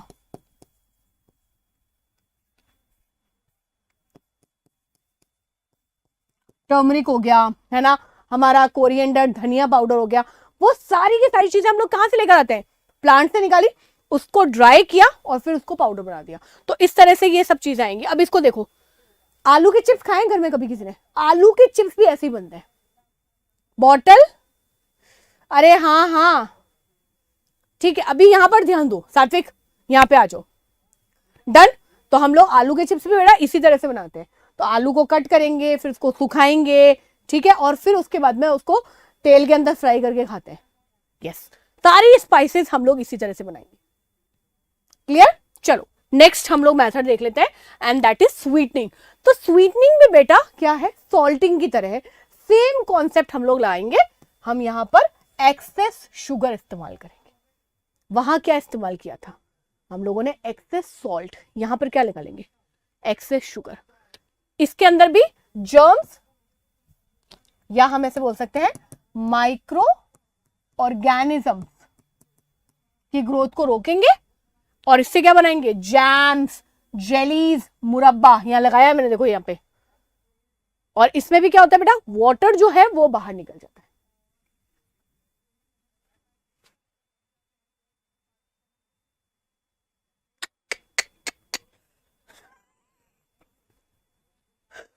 नेत्रा, दिस इज, मतलब मुझे अच्छा, बहुत अच्छा भी लग रहा है, बिकॉज ये छोटे छोटे बच्चे ना इतने थॉटफुल है कि मैम अगर हम नमक अलग नहीं कर पा रहे तो क्या करना है? जरूर है ना नमक को अलग ही करें। क्यों अलग करें? उसके अंदर हम लोग शुगर ऐड कर लेते हैं, ठीक है? और शुगर ऐड करेंगे और क्या करेंगे? बिल्कुल एनर्जी आएगी और पानी के अंदर मतलब सिंपल ORS चला जाएगा। ओके, कोई बच्चा है जो सॉल्ट वाटर के अंदर नींबू डालना चाहता है तो हम ऐसा भी कह सकते हैं। बच्चों, मेरे पास में और एक बढ़िया आइडिया आया है, और वो आइडिया ये है बेटा हमारे पास कि हम लोगों ने सॉल्ट वाटर लिया, मतलब हमारा सैलाइन वाटर, इसके अंदर हम लोगों ने शुगर डाल दी और इसके अंदर हम लोग लेमन जूस डाल देंगे। आज मुझे इतना नायाब आइडिया मिला है ना, तो ये देखो, इससे शिकंजी भी बन जाएगी। तो हम लोग ऐसा कर सकते हैं, इससे शिकंजी बना के पी सकते हैं। कर सकते हैं, नहीं कर सकते? Nice nice nice. कैसा कर सकते? बिल्कुल कर सकते बच्चे। तो बच्चे, ये मुरब्बा है ना, और ये जैम है। तो कोई भी फ्रूट हमारे पास में है, हम उसको ऐसे ही जैम के अंदर कन्वर्ट कर सकते हैं। इवेपोरेशन से कर सकते हैं बेटा, क्रिस्टलाइजेशन से हम लोग कर सकते हैं। वो सॉलिड जो है वो रिमूव हो जाते हैं। नमक पानी से ही तो बनता है, तो जो सॉल्ट वाटर होता है उसमें से पानी को इवेपोरेट करते हैं और उससे हमको नमक मिल जाता है। अच्छा टेस्ट आएगा। हाँ, लैमिनेट बना ले तो ऐसा करते हैं, चलो एक काम करेंगे, हम लोग सब मिलकर समुद्र के पास में चलते हैं, ठीक है? कौन सा ओशन ले ले? पैसिफिक ओशन ले लेते हैं, क्योंकि वो सबसे बड़ा है ना। तो प्रशांत महासागर जाते हैं, खूब सारा नींबू का रस जो है वो प्रशांत महासागर में डाल देते हैं और खूब सारी चीनी लेंगे, प्रशांत महासागर में डाल देंगे और उसके बाद में वो स्टर तो अपने आप हो जाएगा, है ना? ओशैनिक मूवमेंट्स होंगे और फिर उनको भर भर के वहां से पियेंगे। कैसा लगा मेरा आइडिया? मुरब्बा क्या होता है बेटा? मुरब्बा ये होता है जब होल फ्रूट जो है उसको शुगर सिरप के अंदर, जो हम लोग जिसको बोलते हैं चाशनी है, तो चाशनी के अंदर ऐसे डिप करके रखते हैं। तो जैसे अचार होता है ना, बिल्कुल वैसे ही होता है, पर अचार नमकीन होता है, मुरब्बा मीठा होता है। इंडियन ओशन में चले? चलेंगे। बना लूं, प्रोग्राम बना लूं, ठीक है? एक बार ट्राई करते हैं, चलो ठीक है। तो तुम लोग सब मेरे साथ में चलोगे ना? फिर पूरी 6th क्लास जो है हम लोग चलेंगे, इंडियन ओशन में चलते हैं। हम इंडियन है तो हम लोग इंडियन ओशन में जाएंगे और लोग बोलेंगे क्या कर रहे हो? कुछ नहीं, लेमनेड बना रहे, एकदम टेस्टी। ओके चलो बच्चों, तो मैं ऐसे ही, मेरे गाल दर्द करने लगे आज हंसते हंसते क्लास के अंदर। बढ़िया। और फिर वो लेमनेड जो है हम लोगों को पिलाएंगे। वाह, क्या बढ़िया आइडिया है। चलो बच्चा, नेक्स्ट हम लोग प्रिजर्वेशन देख लेते हैं। That is smoking. So that's not that smoking जिसमें सिगरेट से स्मोक करते हैं। यहाँ पर बेटा स्मोक जो है, वुडन स्मोक, मतलब लकड़ी से निकलने वाला जो धुआं है उसको हम लोग इस्तेमाल करेंगे so that we can preserve some things. So smoking जो है वो क्या करती है? डिहाइड्रेशन को रोकती है और स्पॉइलेज भी रोकेगी। तो जो स्मोक होता है ना बेटा, वुडन स्मोक, लकड़ी जब जलाते हैं जो धुआं निकलता है बेटा, उसके अंदर कई सारे एंटी माइक्रोबियल सब्सटेंसेस होते हैं और इसी वजह से वो जो हमारा एनिमल है, मतलब फिश हमारा एनिमल ही है ना बेटा, तो ये जो एनिमल है इसको रेंसिडिफिकेशन से भी रोकती है। सो रेंसिडिफिकेशन का मतलब क्या होता है? Spoilage of fat. तो सबके अंदर फैट होता है, हमारे अंदर भी है। तो ये एनिमल के अंदर जो फैट खराब होना शुरू हो जाता है, तब उसमें से बदबू आनी शुरू हो जाती है। तो उसको रोकने के लिए ये देखो, आप यहां पर देख पाओगे ये फिश है बेटा, फिश को स्मोक के साथ में ट्रीट किया जा रहा है। So that's smoking, smoking as a preservation.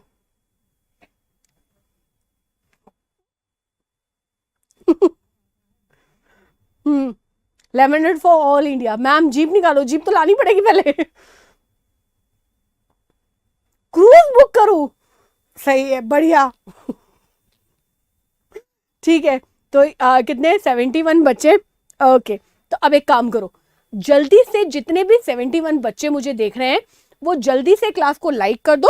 अगर ये लाइक 71 हो गए तो फिर क्रूज बुक करेंगे, अपन लोग चलेंगे और जाके लैमिनेट बनाएंगे। मैं भी देखती हूँ होता है या नहीं होता है। जल्दी जल्दी करो।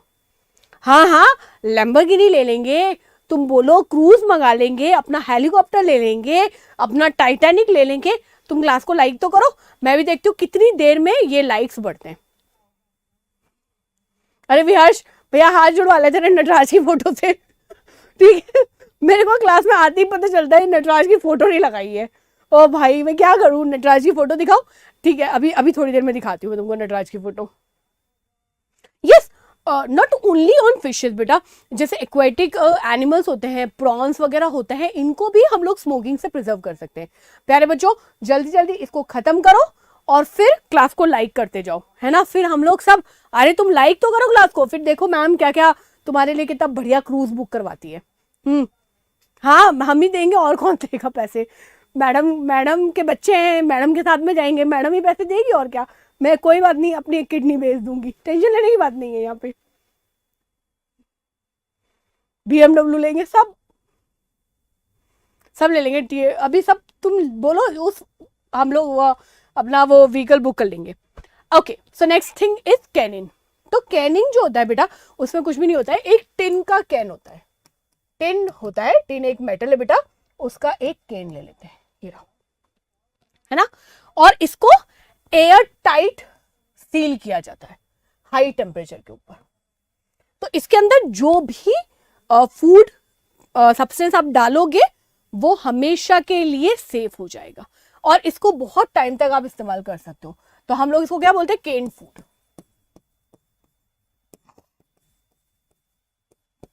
ओके, केन फूड।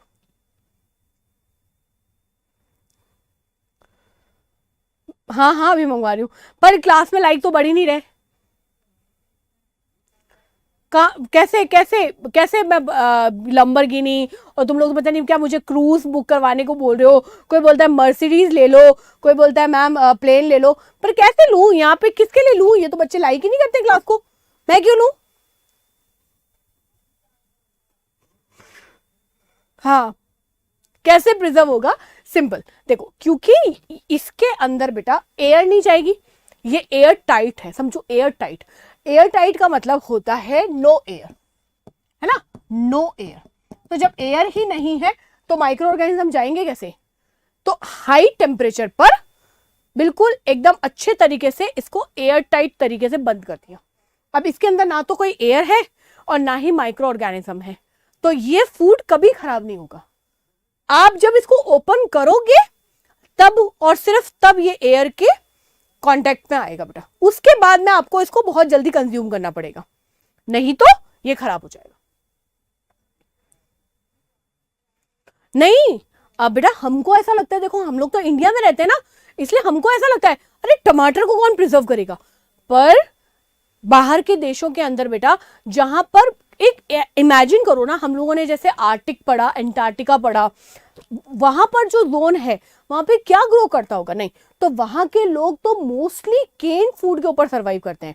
आसपास में जो मिला वो, और बाकी सब चीजें कैसे मिलेंगी, वहां पे कोई टमाटर थोड़ी ना उगेगा, तो ये सब चीजें केन में ही जाती है। वहां पर बहुत सारी हमारी ऐसी जगह है, हमारे क्या बोलते हैं, हमारी दुनिया के अंदर, हमारे वर्ल्ड के अंदर, जहां पर कुछ चीजें कभी नहीं आती, तो वो लोग कैसे खाएंगे, स्वाद तो लेंगे ना टमाटर का।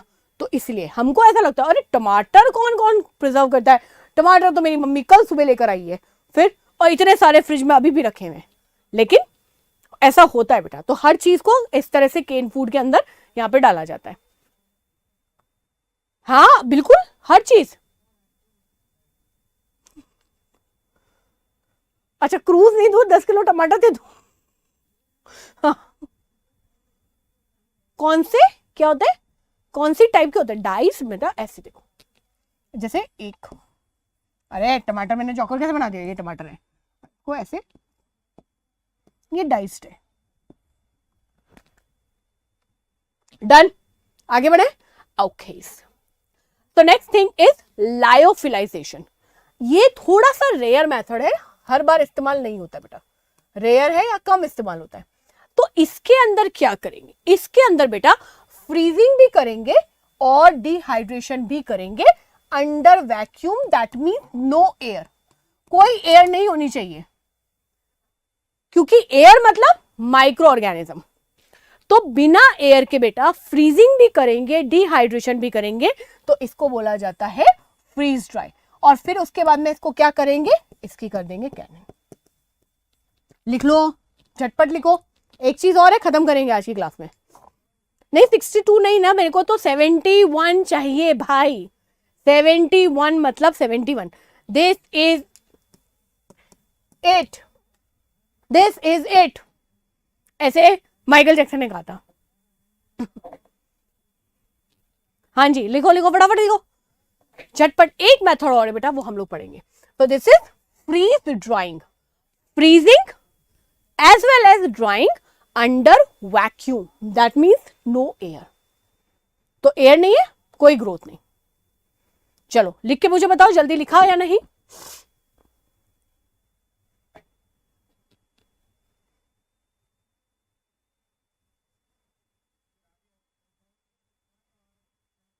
हो गया, जल्दी जल्दी।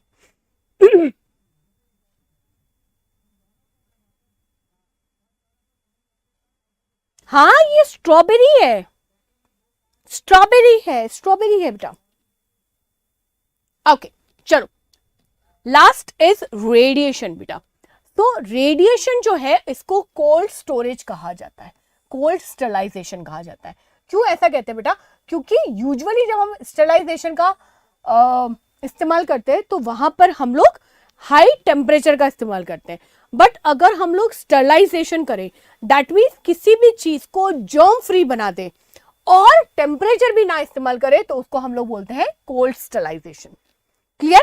यहां पर हम यूवी रेज, एक्स रेज और गामा रेज का इस्तेमाल करते हैं, जिससे कि हमारे फूड के अंदर जो भी जर्म्स होंगे उनको हम किल करेंगे और फूड हो जाएगा safe.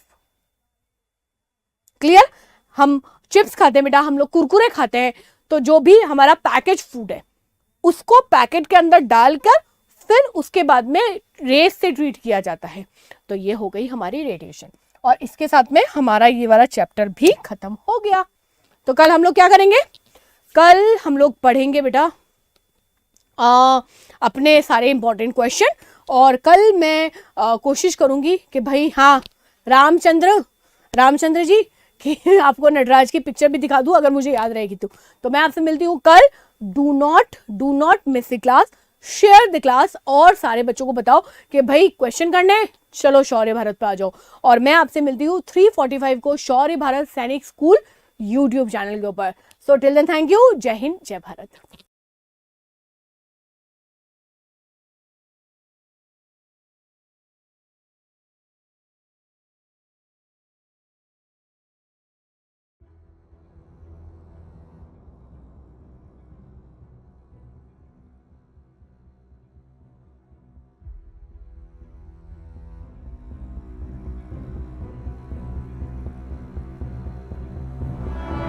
Shaurya Bharat Sainik School and Defence Academy, earlier known as Captain Atul Shaurya Academy, was established in 2012 at Jodhpur.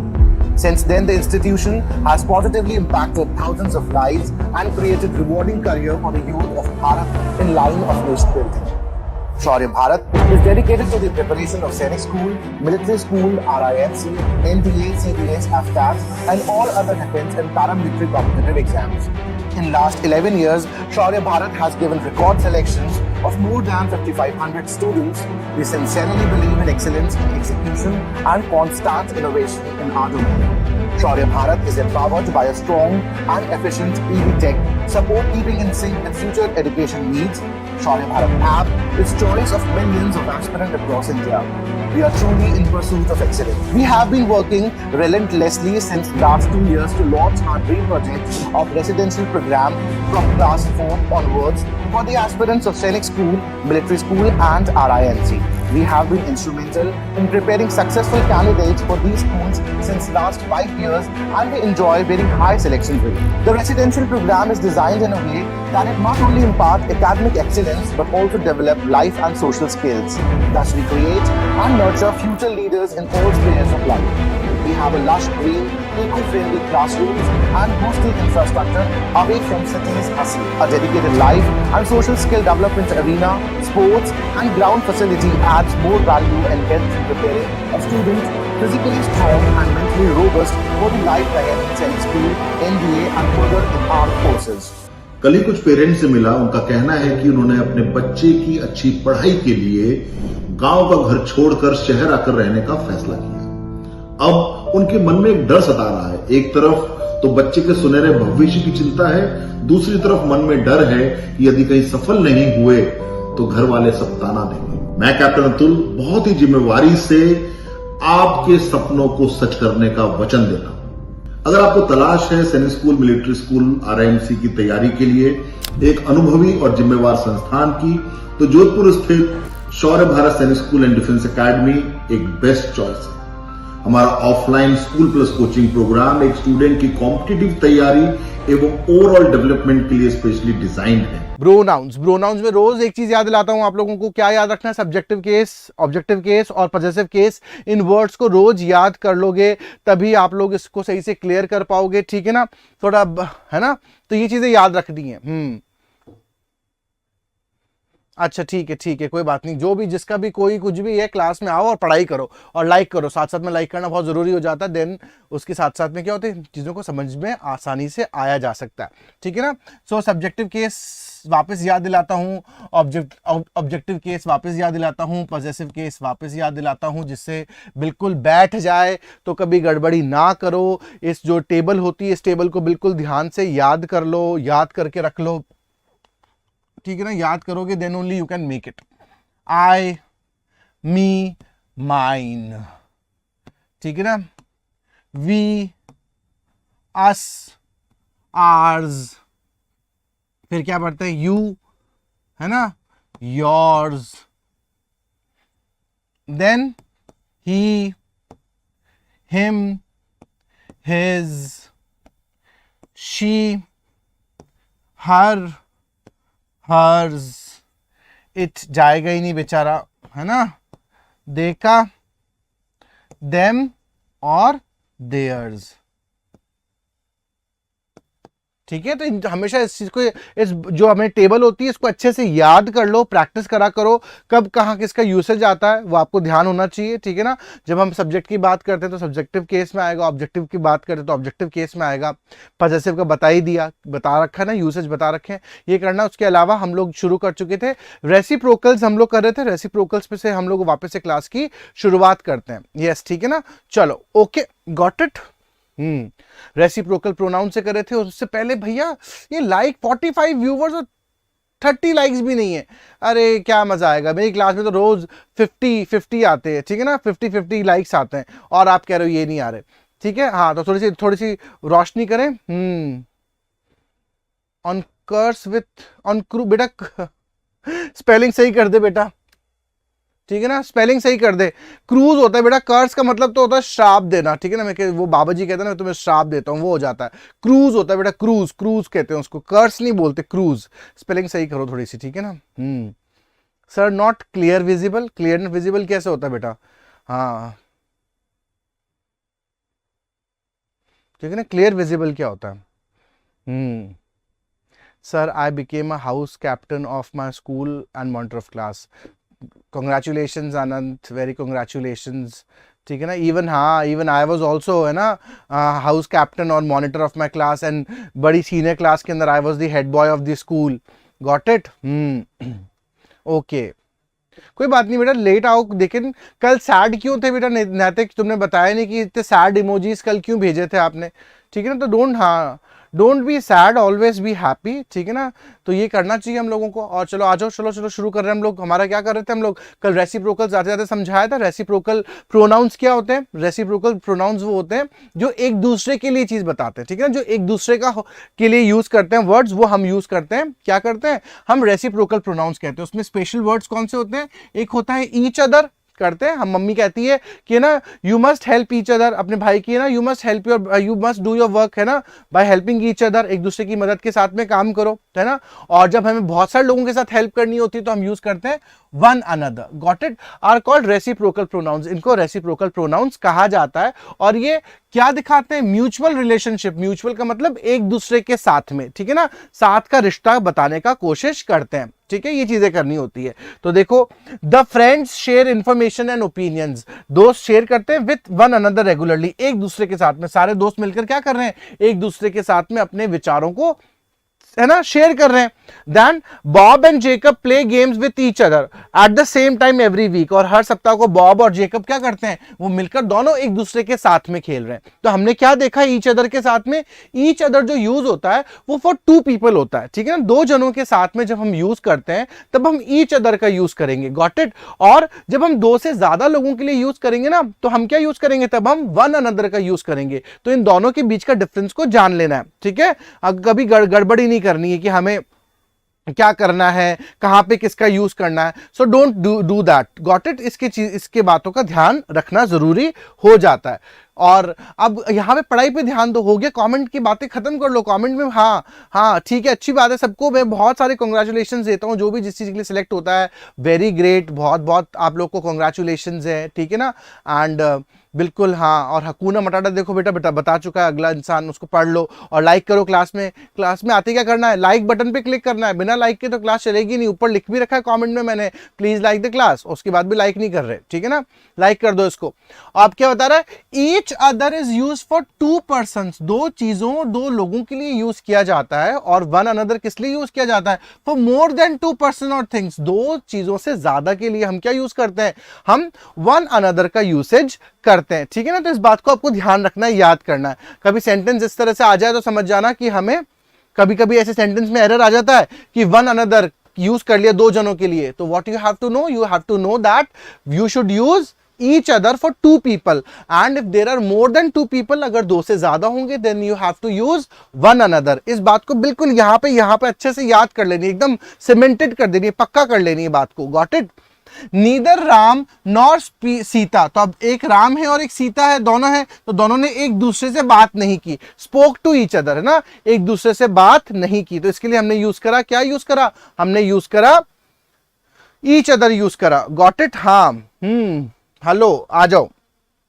The three friends love one another, तो अब देखो दो से ज्यादा लोग हो गए, तो दो से ज्यादा तीन दोस्त हो गए, तो तीनों दोस्त एक दूसरे को क्या करते हैं? एक दूसरे को क्या करते हैं? एक दूसरे को प्यार करते हैं, अच्छे से रहते हैं, गॉट इट। तो इस तरह से ध्यान करना, ठीक है। एंड पढ़ाई पे ध्यान दो, पढ़ाई पे हो गया, हाय हेलो मैंने कर दिया बेटा। रेसिप्रोकल प्रोनाउंस, रेसिप्रोकल प्रोनाउंस को और देखते हैं और क्या किस तरह से बोल रहा है, ठीक है ना, और कैसे समझाया जा रहा है, इस पे ध्यान दो। Each other and one another are not used in form of subject। अब ये ध्यान रखना, सब्जेक्ट के फॉर्म पे नहीं आएंगे। सब्जेक्ट ध्यान है ना, डूअर ऑफ दी, सब्जेक्ट क्या होता है बता रखा है आप लोगों को। What is subject? बार बार बता देता हूं, याद भूला मत करो। सब्जेक्ट का मतलब इंग्लिश के हिसाब से ये नहीं कि इंग्लिश हिंदी मैथ साइंस को बात कर लो सब्जेक्ट को, नहीं। यहां पे क्या होता है? डूअर, है ना, जो एक्शन कर रहा है।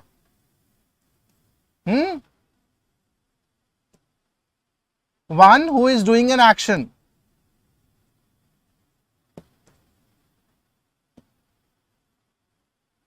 Got it? Like अगर मैं अभी बोल रहा हूं आपके सामने, ठीक है, तो मैं क्या कर रहा हूं? मैं भी एक सब्जेक्ट हो गया। आप पढ़ाई कर रहे हो, स्टूडेंट्स आर लर्निंग, तो स्टूडेंट्स क्या हो गए? क्या हो गए?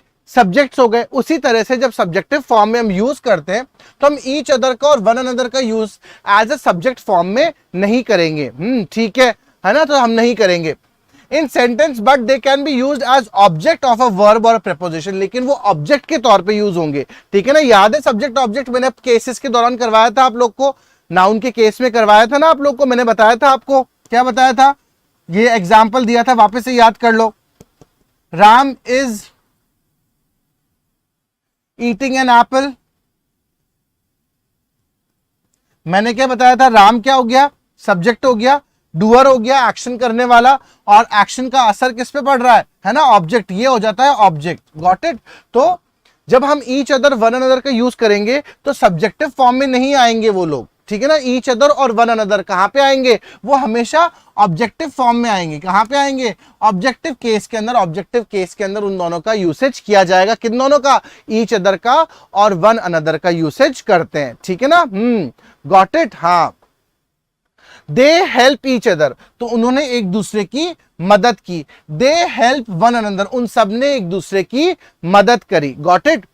ऑल द स्टूडेंट्स, अब ऑल द स्टूडेंट्स यानी बहुत सारे, सभी बच्चे, क्वारल्ड विथ वन अनदर, है ना, एक दूसरे के साथ उन लोगों ने क्या करा, लड़ाई करी, ठीक है ना। अब इसका बना के दिखाओ क्या आना चाहिए यहां पे।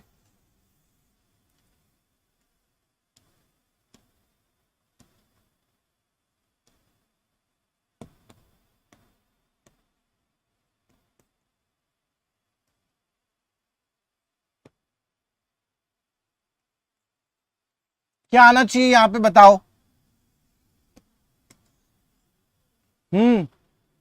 बताओ यहां पे क्या आएगा, है ना।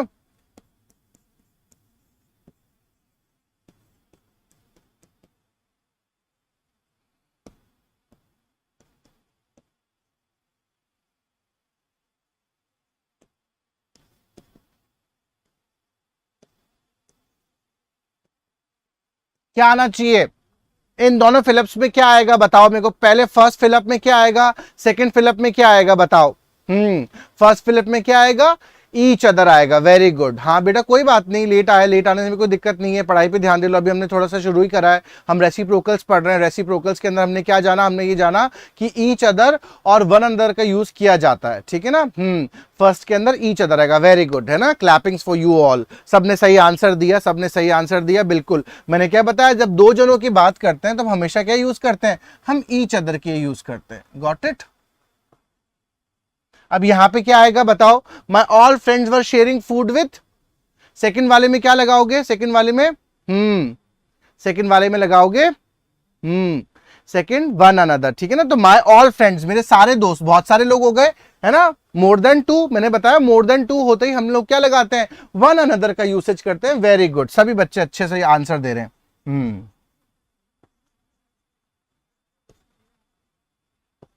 ठीक है ना। इस तरह से याद रखना है ना। हाँ, अब ये बना के दिखाओ, ये लिख लिया, यहां ये बना के दिखाओ।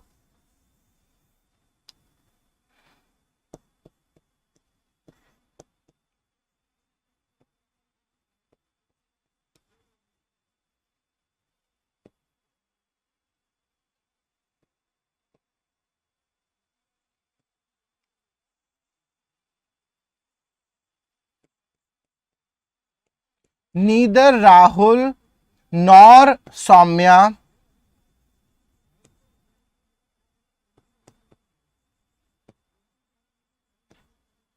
Talk to. अब क्या आएगा यहां पर, neither Rahul nor Saumya talk to, क्या आएगा, वन अनदर आएगा कि ईच अदर आएगा। थर्ड का आंसर क्या होगा बताओ, थर्ड का आंसर बताना है अब आप लोगों को, ठीक है ना। थर्ड का आंसर दे दो।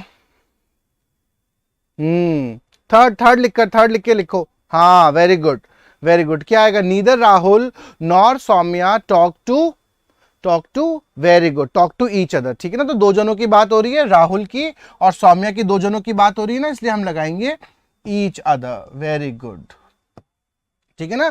तो ये चीज याद रखनी है बस। ये अगर दिमाग में आ गया, फिलअप अगर किसी तरह का आता है आपका और रेसिप्रोकल प्रोनाउन का, तो आप यू कैन डू इट। आपको दिख गया कि यस, आपको दो जने दिख रहे हैं, ईच अदर, मैनी दिख रहे हैं, तो आपको क्या यूज करना है, then you have to use, क्या यूज करोगे, then you have to use one another, ठीक है। तो बिल्कुल इसी तरह से यूसेज करना है, ठीक है ना। हाँ वेरी गुड, वेरी गुड। चलो, some pronouns and with self and selves, है ना। कई सारे प्रोनाउंस आपको ध्यान होता है किसमें एंड होते हैं, सेल्फ और सेल्स में होता है। जैसे मैं बात करता हूं कि I am talking to my self, है ना, you go to yourselves, हम बोलते हैं, यूज करते हैं, सेल्फ और सेल्स का यूसेज करते हैं हम लोग साथ में। तो कोई प्रोनाउंस होते हैं जो सेल्फ और सेल्स में यूज होते हैं, तो उनको हम क्या बोलते हैं, उनको सेल्फ प्रोनाउन कहते हैं। सेल्फिश नहीं बोलते हम, उनको बोलते हैं सेल्फ प्रोनाउन, क्योंकि उनके लास्ट में क्या लगता है, वर्ड के लास्ट में क्या लग जाता है, वर्ड के लास्ट में सेल्फ लग जाता है, इसलिए उसको सेल्फ प्रोनाउन कहते हैं। वो टू टाइप्स के, कितने टाइप्स के होते हैं, टू टाइप्स के होते हैं, रिफ्लेक्सिव प्रोनाउन और एम्फेसाइजिंग प्रोनाउन, ठीक है ना। तो दो टाइप के हैं, दोनों टाइप के कैसे, क्या, हाँ, क्या क्या है, एक का नाम है रिफ्लेक्सिव, गॉट इट, और एक का है एम्फैटिक या एम्फेसाइजिंग। अब देखो रिफ्लेक्स का मतलब क्या होता है, वापस लौट के आना। रिफ्लेक्स का मतलब क्या होता है, कोई चीज जा रही है और वापस लौट के आ गई, ठीक है ना, तो रिफ्लेक्स कहते हैं, ठीक है ना। जैसे इनकेस आपको चोट लगती है तो आप क्या करते हो, एकदम से आपको मच्छर ने काटा तो आप एकदम से खुजली करते हो, आपका ये नेचर है, आदत है, ठीक है ना, एकदम से हाथ वहीं जाता है, तो इसको हम रिफ्लेक्स एक्शन बोलते हैं, गॉट इट। और एम्फेसाइजिंग, एम्फेसाइज का मतलब जोर देना, एम्फेसाइज का मतलब क्या होता है कि जोर देना, गॉट इट। तो एम्फेसाइज का मतलब होता है कि किसी चीज पे जोर देना, यानी कि सब्जेक्ट के ऊपर जब जोर दे,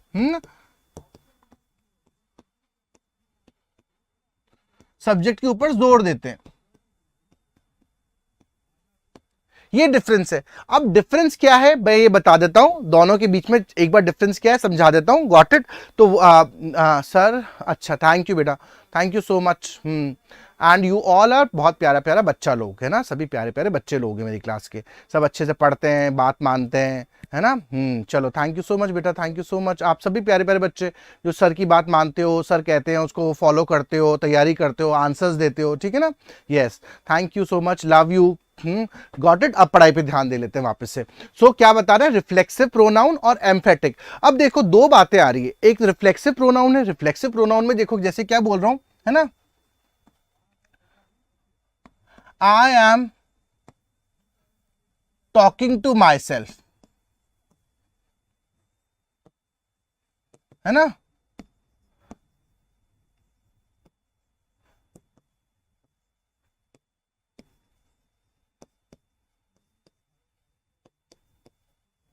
मैंने आपके सामने दो सेंटेंस रखे, है ना। एक सेंटेंस बोल रहा I am talking to my self, ठीक है ना, मैं अपने आप से बात कर रहा हूं, माई सेल्फ यूज करा, तो माई सेल्फ वर्ड कहां पे आया, ऑब्जेक्टिव केस में आया, कहां पे आया, ऑब्जेक्टिव के तौर पे आया, ऑब्जेक्टिव केस के दौरान में आया, गॉट इट। और I my self will go to the party, मैं खुद पार्टी में चला जाऊंगा, तो यहां पे माई सेल्फ किसके साथ में आया, सब्जेक्ट के साथ में आया, जो मैंने आपको बताया था, यहां पे सब्जेक्ट के ऊपर जोर देता है, सब्जेक्ट के ऊपर जोर दे रहा है, ठीक है ना। तो यही क्या हो जाता है, ये दोनों के बीच में डिफरेंस हो जाता है, रिफ्लेक्सिव और एम्फैटिक के बीच में, एम्फेसाइजिंग के बीच में। जब वो अकेला आ जाए, ठीक है ना, जब सेल्फ वाला जो प्रोनाउन है अगर अकेला आ रहा है, एज अ ऑब्जेक्ट आ रहा है, तो वो क्या हो जाता है, तब वो हो जाता है रिफ्लेक्सिव प्रोनाउन, गॉट इट। और अगर वो सब्जेक्ट के ऊपर जोर दे रहा है, तब वो हो जाता है एम्फैटिक या एम्फेसाइजिंग प्रोनाउन, ठीक है ना। तो ये दो बातों में, दोनों के बीच में डिफरेंस ध्यान रखना, जैसे मैंने अभी ईच अदर वन अनदर का डिफरेंस सिखाया, वैसे ही थोड़ा सा डिफरेंस रिफ्लेक्सिव और एम्फेसाइजिंग प्रोनाउन में भी समझना पड़ेगा, ठीक है ना। अभी और हम जब इसके रूल्स पढ़ेंगे तो इसको और समझेंगे, लेकिन इनिशियली आपको ये समझना है, कैसे समझना है कि अगर रिफ्लेक्सिव प्रोनाउन आ रहा है तो जो सेल्फ प्रोनाउन है, माई सेल्फ, योर सेल्फ, है ना, हर सेल्फ, हिमसेल्फ, ये सारे के सारे जो वर्ड है वो सारे के सारे कहां चले जाएंगे, वो ऑब्जेक्टिव केस में चले जाएंगे, ठीक है ना। और एम्फेसाइजिंग में क्या होंगे, सब्जेक्ट के ऊपर जोर देने के लिए उसके साथ में वर्ड आ जाएंगे। चलो हम इसको यूसेज को देखना शुरू कर देते हैं। हाँ, my self is a reflexive pronoun, अभी आएंगे बहुत सारे, ठीक है ना। तो यहाँ ध्यान करो, पढ़ाई पे ध्यान करो। अभी मैं अच्छी तारीफ कर रहा हूं सब बच्चों की कि अच्छे बच्चे, और यहां पर ये लड़ाई कर रहे हैं, बातें कर रहे हैं, फिर क्या मतलब रह जाता है। मैंने आपको कितनी बार बोला है कि क्लास के अंदर ध्यान देना है, अच्छे बच्चे बनना है। अगर आपको अपना क्या करना है, अगर आपको अपना लक्ष्य हासिल करना है ना, एम हासिल करना है, तो फिर कंसंट्रेशन से पढ़ना पड़ेगा। और कल मैराथन भी तैयारी कर लेना, ठीक है ना। नाउन प्रोनाउन के क्वेश्चंस पूछूंगा मैं, तो तैयारी के साथ में आना। हाँ, फिर बाद में, हाँ बिल्कुल सही कह रहा है कि फोकस करो, क्लास पे फोकस करो। अगर एम चाहिए, अगर आपका एम है यहां पहुंचना, ठीक है ना, तो आपको यहां के लिए तैयारी करनी पड़ेगी, गॉट इट। अगर ये आपका सैनिक मिलिट्री स्कूल की है ना,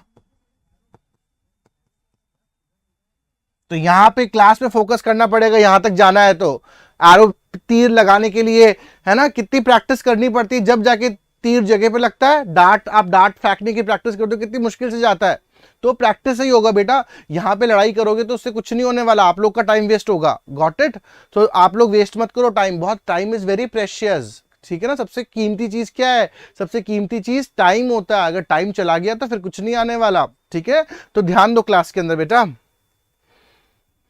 reflexive pronoun, when in a sentence the object of verb is self pronoun, जब ऑब्जेक्ट के मैंने बताया था ऑब्जेक्ट आना चाहिए सेल्फ प्रोनाउन हो तो उसको हम कहेंगे रिफ्लेक्सिव प्रोनाउंस। कौन कौन से होते हैं? सिंगुलर में माई सेल्फ है ना, योर सेल्फ भी हो सकता है, हिमसेल्फ, हरसेल्फ, इटसेल्फ, ठीक है ना। प्लूरल में आर सेल्स, योर सेल्स और देम सेल्स, ठीक है ना। इन चीजों को याद रखना है। हाँ, हर एक का होता है बेटा, हर एक का। देखो आई का क्या बनाओगे? आई का माई सेल्फ, ठीक है। नोटबुक में साथ साथ में लिख भी सकते हो, आपको लिखने की इच्छा है यू कैन राइट इट। आई के बाद वी लिखता हूं मैं हमेशा, वी के लिए क्या लिखेंगे? प्लूरल होता है वी का, तो आर सेल्स, ये प्लूरल है ना, प्लूरल के लिए यूज किया जा रहा है। You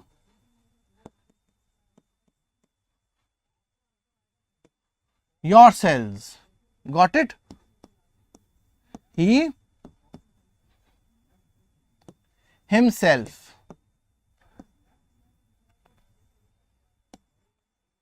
she herself, it itself, they themselves, है ना।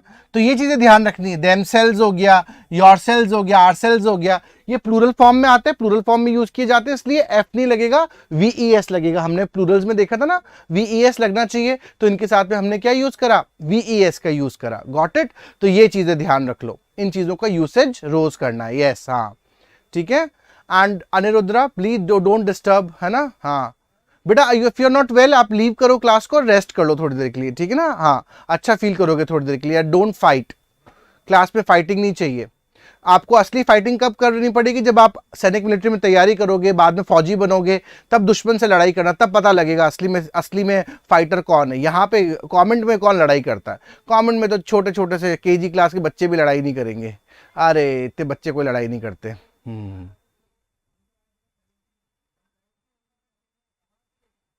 अच्छा, इंग्लिश समझ में नहीं आता बेटा, थोड़ा सा टाइम लगेगा, बट धीरे धीरे समझते रहो, ठीक है ना मयंक, ठीक है। तो आप ऐसा करो, जब आपने शुरुआत से एक बार क्लासेस को वापस देख लिया करो, और जब वापस पढ़ाते हैं सर तो वापस देख लिया करो, ठीक है ना। तो आपको धीरे धीरे समझ में आने लग जाएगी, ठीक है। हाँ, अभी तो मैं आपको समझा रहा हूं, समझ में आया ना? ईच अदर कहाँ लगाना है, वन अनदर कहाँ लगाना है, ये समझ में आ गया आपको, ठीक है ना। रिफ्लेक्सिव और एम्फैटिक मैंने बता दिया कैसे यूज करना है, ठीक है ना, कैसे यूज करना है। रिफ्लेक्सिव प्रोनाउन ऑब्जेक्ट की तरह आएगा, सेंटेंस के बाद में आता है, ठीक है ना। एम्फैटिक कहाँ आएगा? सब्जेक्ट के साथ साथ में आएगा, सब्जेक्ट को और एम्फेसाइज और जोर देने के लिए कि मैं खुद अपना काम करता हूं, है ना। I my self do my work, है ना, और मैं अपना काम खुद कर लूंगा, I will do my work my self, ठीक है। तो ये डिफरेंस हो जाता है इसके अंदर, ठीक है ना। हाँ, she is talking to herself, very good. ऐसे अच्छे बच्चों की तरह ऐसे यहाँ पे कमेंट में अच्छे अच्छे एग्जाम्पल्स दिया करो, अच्छी अच्छी बातें लिखा करो। बेटा आप कमेंट में सारी की सारी बस लड़ाई की बातें कर रहे हो, ऊपर देख लो कमेंट में लिखा है अनिरुद्रा चुप हो जाइए लिखा हुआ है आपने, तो फिर मैं कमेंट क्या पढूं? अच्छे कमेंट भेजो तब मैं पढ़ाई पढ़ूंगा, उसको अप्रिशिएट करूंगा। जैसे अभी इसने डाला है ना, हार्दिक ने डाला है अच्छा कमेंट, एक वो डाला है, क्या कहते हैं ना, एग्जाम्पल डाला है। एग्जाम्पल्स डालो, देन ओनली यू कर पाओगे आप, तभी मैं पढ़ूंगा और तब अप्रिशिएट करूंगा मैं। अच्छे बच्चों की तरह ट्रीट करो पहले। She herself washes her clothes, हाँ very good. I am go to home, बेटा आई एम गोइंग हो जाता ना, I will go to home by my self, है ना, अपने आप खुद के द्वारा। हाँ ठीक है ना, इस तरह से करो। अथर वॉर लिख रहा है बीच में, अथर क्यों पंगे ले रहा है भाई, सर पढ़कर क्या करेंगे। Do the work your self, हाँ योर सेल्फ योर सेल्स, ठीक है ना। तो इस तरह से हम कर सकते हैं। Got it? हाँ चलो और आगे पढ़ते हैं। Very good. हाँ चलो अच्छी बात है, सॉरी बोलना अच्छी बात होती है, लेकिन उसके बाद रिपीट नहीं करना बेटा। क्लास आप लोग है ना, क्लास परचेज करके पढ़ाई कर रहे हो, है ना, तो पढ़ाई जब परचेज करने के लिए आप करके कर रहे हो तो फिर मेहनत से पढ़ाई करो, why to waste the time, ठीक है। Sir when English will class in YouTube, मेरे यूट्यूब में तो आपके ऐप में आएगी ना सैनिक की क्लासेस बेटा, उसमें क्यों आएगी? In such sentences subject and object denote the same person. इसमें बताया आपको, जब बात हो रही है सब्जेक्ट और ऑब्जेक्ट दोनों एक ही बता रहा है, कि जैसे हमने बोला कि आई will do my work my self, तो आई और माई सेल्फ दोनों एक ही जने की बात कर रहे हैं। You will do your work your self, है ना, तो दोनों में एक ही जने की बात हो रही है। He will go by himself, तो इसमें भी ही एक ही जने की बात हो रही है। तो इसमें सब्जेक्ट और ऑब्जेक्ट दोनों एक ही जने के बारे में बता रहा होता है, ठीक है ना। तो जैसे राम लव्स हिमसेल्फ, तो या राम और हिमसेल्फ दोनों किसके लिए हो रहा है? सेम पर्सन के लिए। आई हर्ट माई सेल्फ, मैंने अपने आप को चोट लगा दी, ठीक है ना, तो आई और माई सेल्फ किसके लिए हो रहा है? सेम पर्सन के लिए यूज हो रहा है। तो इन चीजों का ध्यान रखना है आपको साथ साथ में। तो इसमें हिमसेल्फ राम के लिए आया, माई सेल्फ मेरे खुद के लिए आया, मतलब जो भी चीज है। तो सेल्फ का प्रोनाउन का मतलब होता है वन सेल्फ या बीइंग, जो इंसान जो है उसके खुद के लिए, ठीक है ना। तो यहां पे क्या लगाते हैं? खुद के लिए।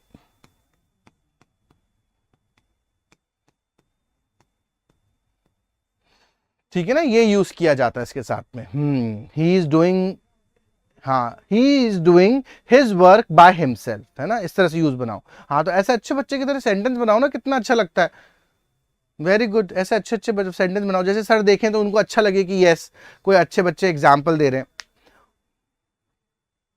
सब अच्छे अच्छे बच्चे हैं, सब अच्छे अच्छे घर से आते हैं, तो उनके पास अच्छे अच्छे तरीका होना चाहिए पढ़ाई का। Got it? एम्फेसाइजिंग, एम्फेसाइज बताया आपको, जोर देने वाला, जो जोर देता है। Got it? तो अब क्या जोर दे रहा है? When sometimes use pronoun self to emphasize a subject, मैंने बताया सब्जेक्ट के ऊपर जब जोर दिया जाएगा तो उसको एम्फेटिक या एम्फेसाइजिंग प्रोनाउंस बोलेंगे हम लोग, तो इसलिए इसको एम्फेसाइजिंग या एम्फैटिक प्रोनाउन बोला जाता है, ठीक है ना। तो दो नाम है इसके, कंफ्यूजन में मत पढ़ना। कभी कभी आप इसको एम्फैटिक के तौर भी पढ़ सकते हो, एम्फेसाइजिंग के, दोनों का मतलब तो सेम ही है कि जोर देना। इनका मतलब क्या होता है? जोर देना। किस पे जोर दे रहे हैं? जोर देना। और किस पे जोर देंगे? सब्जेक्ट पर, है ना, डूअर पर, ठीक है ना, काम जो एक्शन कर रहा है उसके ऊपर जोर देने वाला, ठीक है ना, इस तरह से। हाँ बेटा सब्जेक्ट बताना, डूअर ऑफ द एक्शन। जैसे सब्जेक्ट बेटा भी बताया मैंने, जैसे अगर मैं बोल रहा हूं कि मैं आपको पढ़ा रहा हूं, टीचर इज टीचिंग, तो हु इज टीचिंग? कौन पढ़ा रहा है? टीचर पढ़ा रहा है। स्टूडेंट इज स्टडिंग, तो कौन पढ़ रहा है? स्टूडेंट पढ़ रहा है। मयंक इज, है ना, राइटिंग अ कॉमेंट, तो कौन लिख रहा है कॉमेंट? मयंक लिख रहा है। तो मयंक कौन हुआ? एक्शन करने वाला हुआ। टीचर कौन हुआ? एक्शन करने वाला हुआ, है ना। स्टूडेंट कौन हुआ? एक्शन करने वाला हुआ। तो उसको हम सब्जेक्ट बोलते हैं, ठीक है ना, ये चीज ध्यान रखनी है। हाँ बेटा 6 पॉइंट कौन सा समझ में नहीं आया बेटा? 6 तो यही तो था, रिफ्लेक्सिव प्रोनाउन ही तो है, यही तो बताया अभी आपको, समझाया मैंने रिफ्लेक्सिव प्रोनाउन। हाँ, जो सेल्फ प्रोनाउन होता है उसको रिफ्लेक्सिव प्रोनाउन बोलते हैं। और ये कहाँ यूज हो रहा है? ऑब्जेक्टिव केस में यूज हो रहा है। किस में यूज हो रहा है? इसमें जो सब्जेक्ट है और ऑब्जेक्ट है दोनों एक ही जने के लिए बता रहा है। अब राम लव्स हिमसेल्फ, तो राम किसको प्यार कर रहा है? खुद को प्यार कर रहा है, तो एक ही जने की बात हो रही है। आई हर्ट माई सेल्फ, मैंने अपने आप को चोट लगाई, तो किसकी बात हो रही है? एक ही जने की बात हो रही है। तो वो यही तो कह रहा है कि इसके अंदर इस तरह की जब हम प्रोनाउंस की बात करते हैं तो इनका मतलब होता है कि ये एक ही जने की एक ही तरह की बात कर रहे होते हैं, ठीक है ना, ये यूज करना। और एम्फेसाइजिंग मैंने बता दिया, एम्फेसाइजिंग के अंदर भी सेल्फ प्रोनाउन ही आ रहा है, लेकिन जोर किस पे पड़ रहा है? जोर दे रहा है सब्जेक्ट या एक्शन करने वाले के ऊपर, ठीक है ना। जैसे कि अभी एग्जांपल लेते हैं हम लोग, अभी वो क्या दे रहा है? ही। अब यहां पे हम पहले लगा लेंगे he himself will do the homework,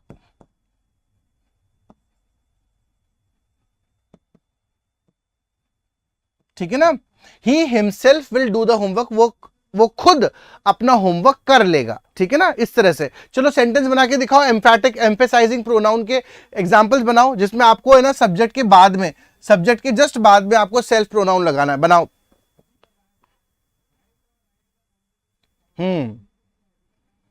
हाँ, अब ये फालतू बातें नहीं पूछना किसको क्या आता है, किसको क्या आता है, ये हमें नहीं करना, आपको यहाँ पे अपने एग्जाम्पल्स देने, है ना।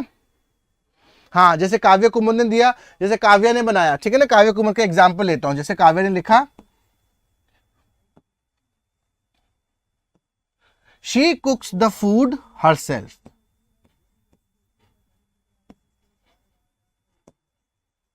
ठीक है। तो ये वाला एग्जाम्पल किसका हो गया? ये हो गया रिफ्लेक्सिव का, ठीक है ना, यहां पे लास्ट में आ रहा है, ऑब्जेक्ट के तौर पे आ रहा है, रिफ्लेक्सिव। और अगर ये करें कि she herself कुक्स the food,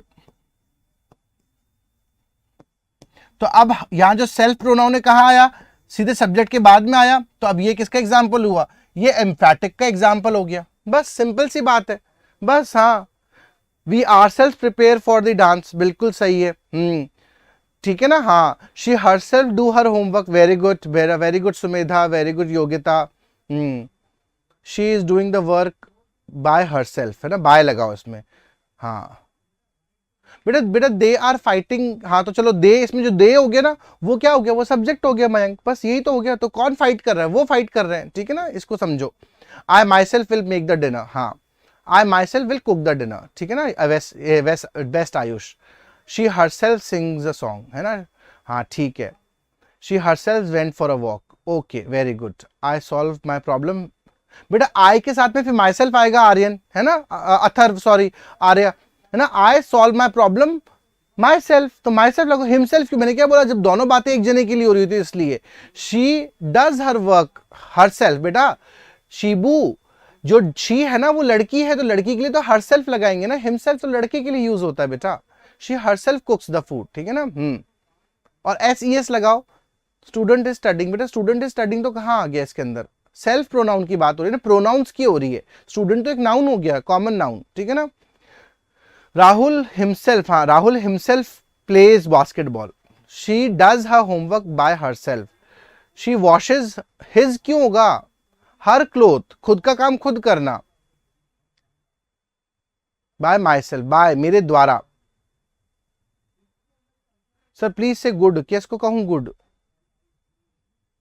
we purchase a vacuum cleaner ourselves, अच्छा ठीक है। दे देमसेल्व्स वर फाइटिंग, हाँ सही है। शी हरसेल्फ, हाँ very good. He himself can solve some, she cooked herself, I am reading myself, she herself went for a walk, she does, बेटा I do my work myself, I'm reading myself, I'm reading myself, she herself depend on others, he eat himself, ठीक है ना, ठीक है, okay very good. Now आगे थोड़ा सा और बढ़ते हैं हम लोग। तो in such sentences pronoun self is use after the subject, है ना, ऑब्जेक्ट टू एम्फेसाइज, इसके साथ जोर देने के लिए। She herself कुक्स food, she कुक्स food herself, ठीक है ना, तो ये चीजें ध्यान रखनी है हमको। इस तरह से यूज किया जाता है, ठीक है ना, मैंने बताया आपको साथ में जोर देना है, सेल्फ यूज करना है सब्जेक्ट ऑब्जेक्ट के साथ में, उसको जोर देने के लिए, ठीक है ना। इन सम सेंटेंसेस, अब यहां पे जोर देना, इंपॉर्टेंट बात ध्यान रखनी है यहां पर, ठीक है ना, यहां पे अब ध्यान क्या रखनी है, to emphasise the object pronoun self is you always use after the object. अब कभी कभी क्या होता है, एक सेंटेंस में आपको जोर देना है, किसके ऊपर, ऑब्जेक्ट के ऊपर जोर देना होगा, ठीक है ना, तब हम उसके लिए लगाएंगे। अब जैसे मैं अगर बता रहा हूं, I saw the chief minister himself, तो यहां पे किसको देखा मैंने चीफ मिनिस्टर को खुद को देखा, तो यानी कि मैंने किसको देखा, मैंने चीफ मिनिस्टर को देखा, तो हमने ऑब्जेक्ट के ऊपर जोर दिया, तो यहां पे क्या लगाया, हिमसेल्फ किसके लिए यूज हुआ, चीफ मिनिस्टर के लिए यूज हुआ, ठीक है ना। तो ये बात इंपॉर्टेंट हो जाती है, इसलिए ध्यान पे रखना है। I spoke to the princess herself, मैंने प्रिंसेस से खुद से बात करी, तो किससे बात करी, मैंने खुद तो बात करी, लेकिन किससे करी, खुद प्रिंसेस से बात करी, है ना, राजकुमारी से बात करी, तो इसलिए यहां पर हमने माई सेल्फ का यूज नहीं करा, तो जो हमारे पास ऑब्जेक्ट था उस ऑब्जेक्ट के ऊपर जोर दिया, किस पे ऊपर जोर दिया, ऑब्जेक्ट को एम्फेसाइज किया। अभी तक तो हम सब्जेक्ट के साथ ही एम्फेसाइज कर रहे थे, है ना। अगर हम ये लिखते, I myself spoke to princess, तो मैंने खुद ने राजकुमारी से बात करी, तो यहां पे सेल्फ तो क्या आ रहा है, सब्जेक्ट के ऊपर जोर दे रहा है, ठीक है ना। लेकिन सेकंड वाले सेंटेंस में क्या बता रहा है, I spoke to the princess, यहां तो एक तो बात हो गई, कंप्लीट हो गई, मैंने राजकुमारी से बात करी, लेकिन किससे, खुद राजकुमारी से, इसलिए यहां पे जो हरसेल्फ आया ना, अब ये हरसेल्फ किस पे जोर दे रहा है, ये इस ऑब्जेक्ट पे जोर दे रहा है, किस पे जोर दे रहा है,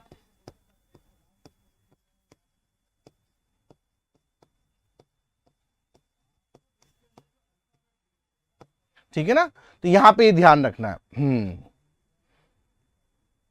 हाँ ठीक है ना, हाँ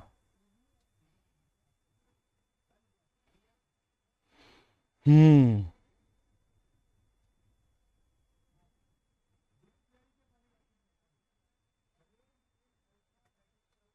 ठीक है ना, इस तरह से। हम्म, बेटा थोड़ा सा समझना पड़ेगा, समझना पड़ेगा, ठीक है।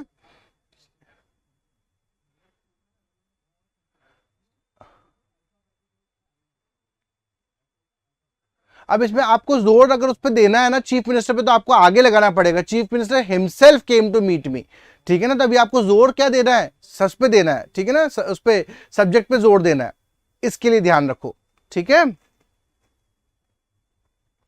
Self pronouns is not use as subject, मैंने बता दिया था। सेल्फ प्रोनाउंस जैसे हमने रेसिप्रोकल को देखा था, वो भी सब्जेक्ट की तरह यूज नहीं किए जा रहे थे, वैसे सेल्फ प्रोनाउंस भी एज अ सब्जेक्ट सेंटेंस में यूज नहीं लिए जाएंगे। जैसे कि माई सेल्फ विल गो, गलत है। हिमसेल्फ विल डू, गलत है। क्या होगा, आई माई सेल्फ विल गो, या I will go by my self, he will do it by himself, या he will do it himself. Got it, ये यूज करना है। जैसे कई लोग बोलते हैं ना, अपना इंट्रोडक्शन देते हैं और बोलते हैं my self this this this, तो वो माई सेल्फ गलत हो जाता है, ठीक है ना। तो आपको वो नहीं करना है, शुरुआत माई सेल्फ से नहीं करनी, क्योंकि ये क्या बोल रहा है, सेल्फ प्रोनाउन कभी भी सब्जेक्ट की तरह नहीं आता है, ठीक है। तो ये चीजें ध्यान रखनी है। तो कभी स्टार्टिंग माई सेल्फ, सेंटेंस की स्टार्टिंग माई सेल्फ से नहीं करोगे, ये याद रख लेना है, ठीक है ना। हाँ, वेरी गुड, बिल्कुल सही। हाँ,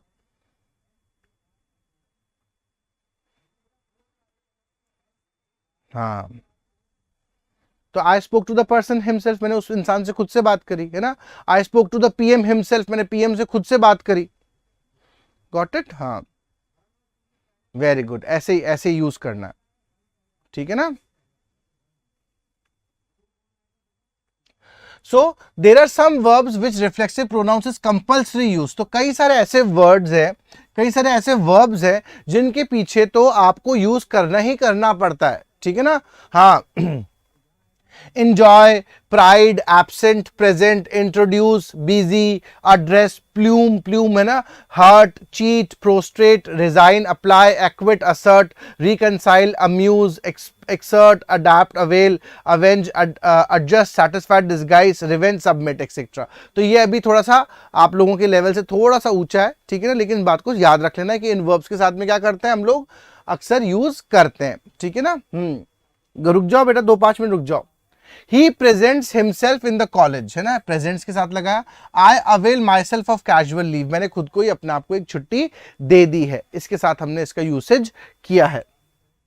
तो there are some verbs which reflexive are not used, तो कुछ ऐसे verbs भी है जिनके साथ में आप reflexive pronouns का यूसेज नहीं करते हो, ठीक है ना। हाँ, नहीं होती बेटा, स्टार्टिंग से नहीं होती स्टार्टिंग, तभी तो हम कह रहे हैं, हमने क्या देखा कि सेल्फ प्रोनाउन से स्टार्टिंग नहीं होती, ठीक है ना। सब्जेक्ट के तौर पे नहीं आता।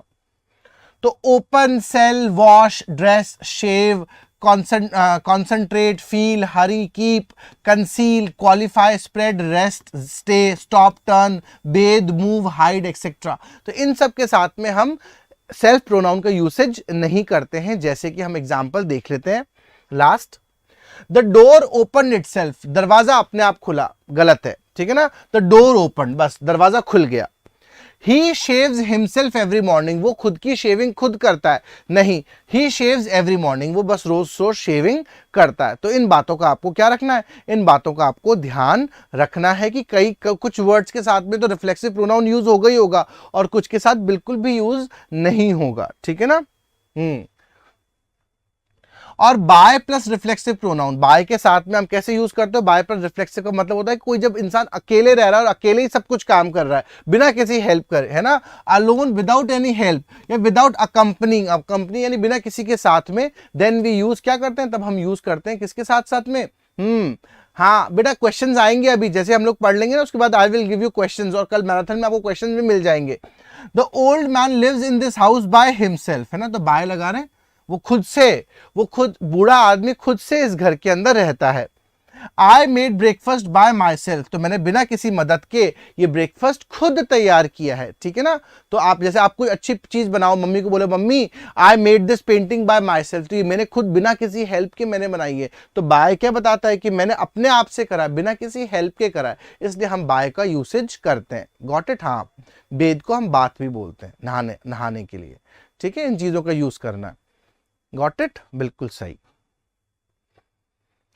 हाँ, अवेल तो चलो आपको इसको छोड़े। हाँ, sometimes self is used as a noun, self का यूज किया जाता है अकेले सेल्फ वर्ड का, अकेला, है ना।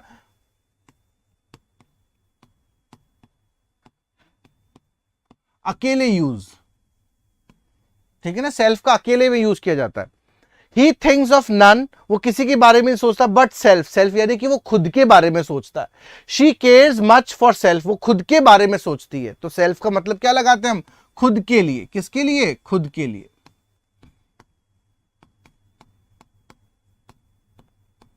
Got it? ये लास्ट है। चलो, ठीक है, तो इन बातों को ध्यान रखो। सेल्फ वर्ड का यूसेज कर सकते हो, बट जरूरत नहीं है आप बाद में हिमसेल्फ हरसेल्फ लगाओ, सेल्फ का मतलब भी खुद से ही होता है, ठीक है। हाँ, यस, हाँ, आई मेड अ पेंटिंग, हाँ, the painting was made by my self. Got it. इसके लिए चलो, जब तक के लिए hasta la vista, take care, bye bye, वंदे मातरम, जय हिंद। मिलते हैं वापस प्रोनाउंस, कल मिलेंगे मैराथन के बाद वापस प्रोनाउन के लास्ट सेक्शन को कंप्लीट करने के लिए। Tata, bye bye.